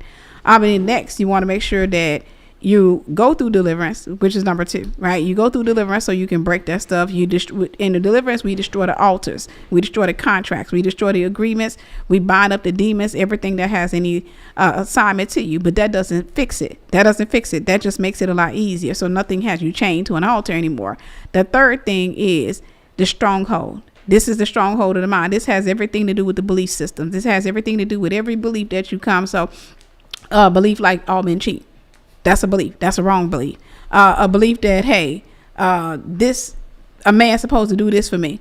That could be a wrong belief. And so one thing you want to do is you seek God first, right? Matthew 6:33. But you want to also go through a process where God starts to change your mind. And a stronghold looks like, to me, like a lot of thorns and stuff like that. This mindset is just all these thorns and stuff that's mangled together. And in that, when God started to bring me out of the stronghold, for example, I was raised to fail.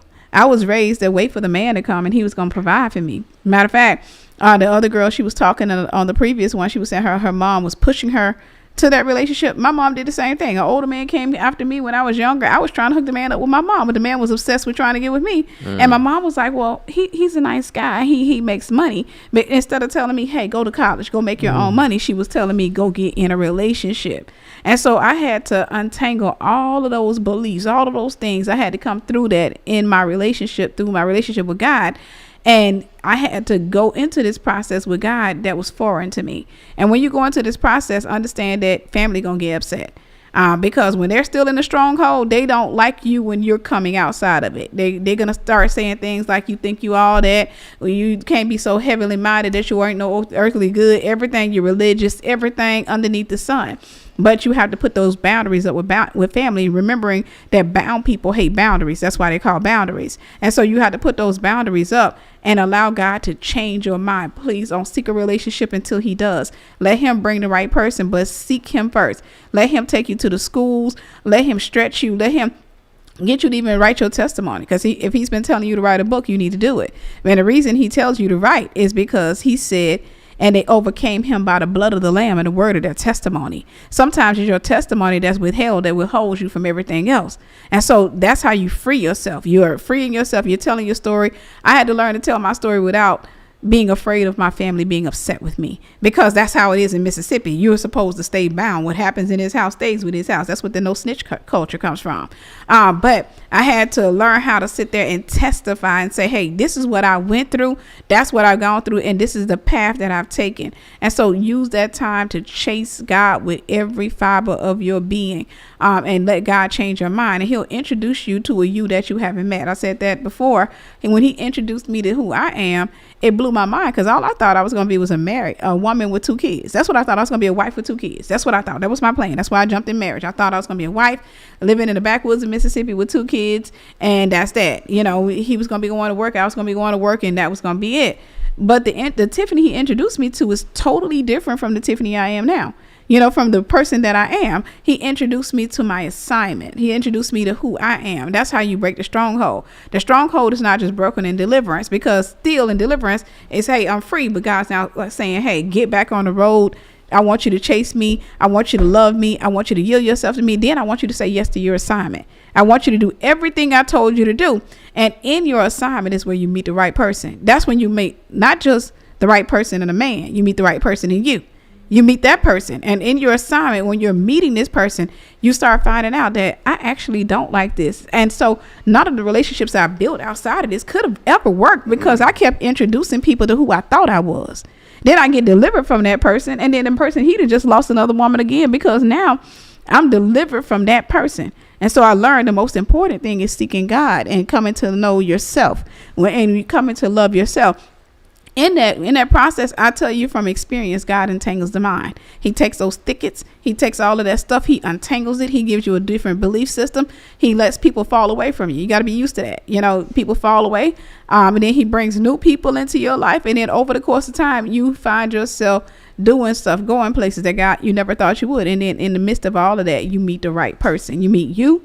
And then you meet the right person. When you meet the right person, I'm going to tell you, when you become so content, you're no longer contentious. When you meet the right person, you'll be running. So, for example, when I say running, I'm not saying rejecting him. I'm not saying running from him. I'm saying you'll be so content that you're not looking at it like, oh, I think he's the one. I think this is it. You won't be looking at it like that. You'll be looking at it with a suspicious eye saying, God, if this ain't him, God, you know, I'm submitting this relationship to you. I'm not going to throw my heart into it. I'm not going to do anything. I'm just going to serve you. And God said, that's what I want. I just want you to keep your eyes on me. I want you to stay focused on me. And so just go through that process with God. And once you go through it, just understand that you will be the first fruit in your family that go through it. And then most people will follow. A lot of people will follow. Some people won't follow and others will. And so you can try to invite them onto the journey, but don't fight them into the journey. Just invite them onto the journey, and then you win them with your behavior. That's not just for husband and wife. That's for your family as well. Win them with your behavior. That means I'm going to go on this journey before you. I'm going to be the first fruits of this and show people what God can do. And then when they see what God does in and through me, then they're going to go and want the same. And then you start to see that curse being broken.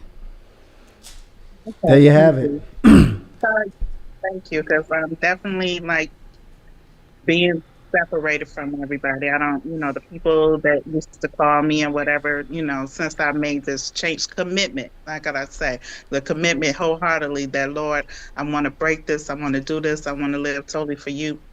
Nope, dry. So I figured, okay. Mm-hmm. Thank you so much, Sharon, for coming up on here and sharing with us, okay? Thank you, guys. Have a good night, Sharon. Yes, have a good night. First of all, I want everybody in here to type the word love in for Tiffany Buckner, who has blessed us all tonight. Tiff, you are a deep, deep, deep well Thank you. Of knowledge.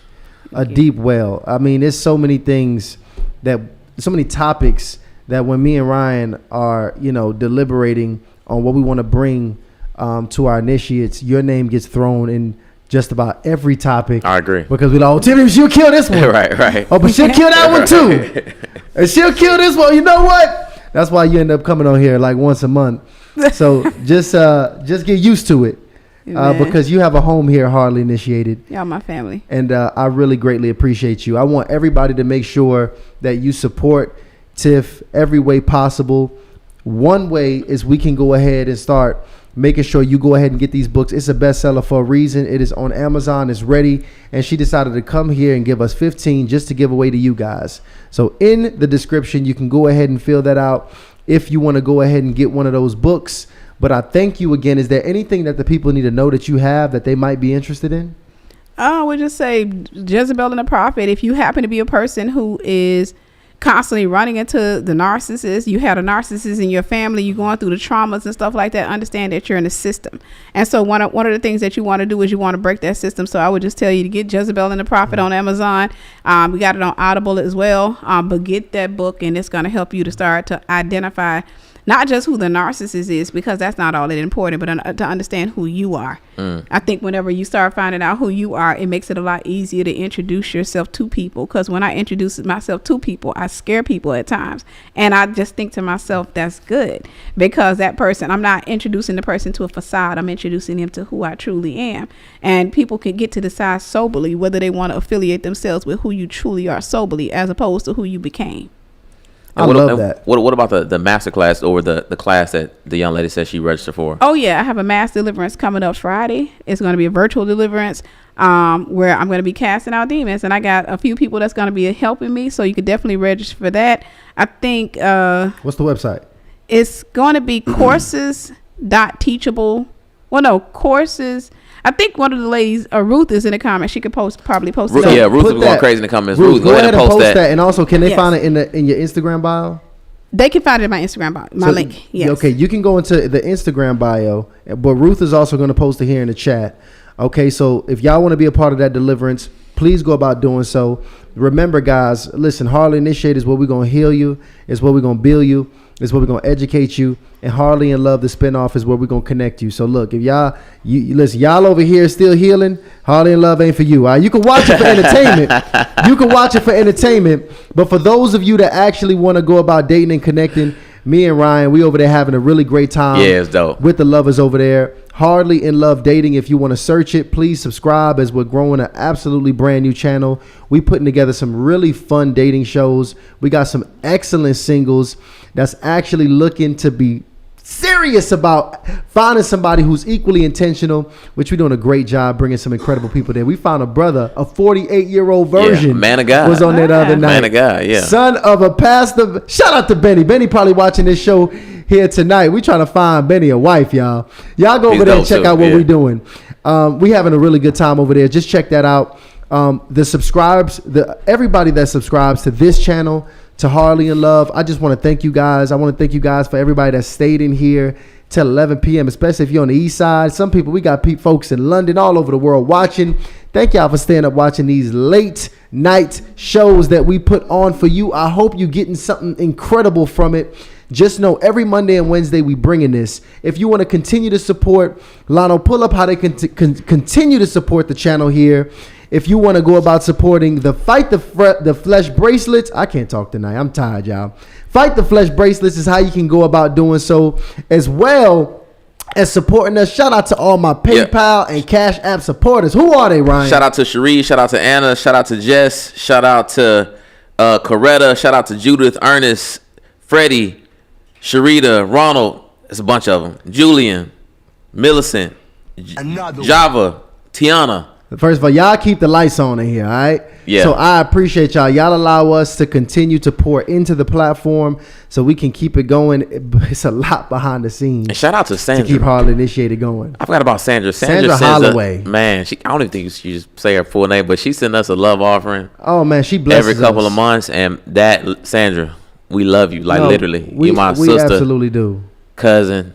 Whatever. Family. You the best. Absolutely. We absolutely love all you guys. So make sure you get in here on Monday. We're going to do something very different on Monday. We have a very interesting brother.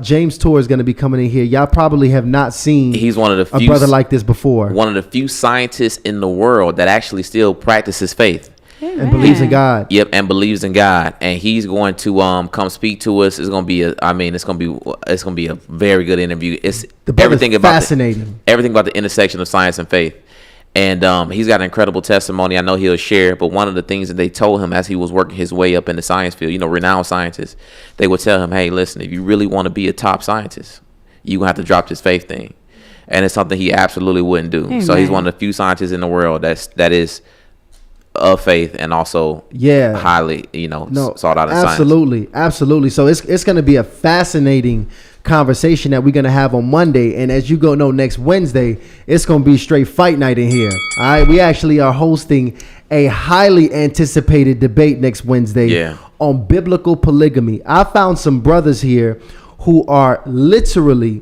using, and it's a lot of people. Y'all seen a brother came up the other night.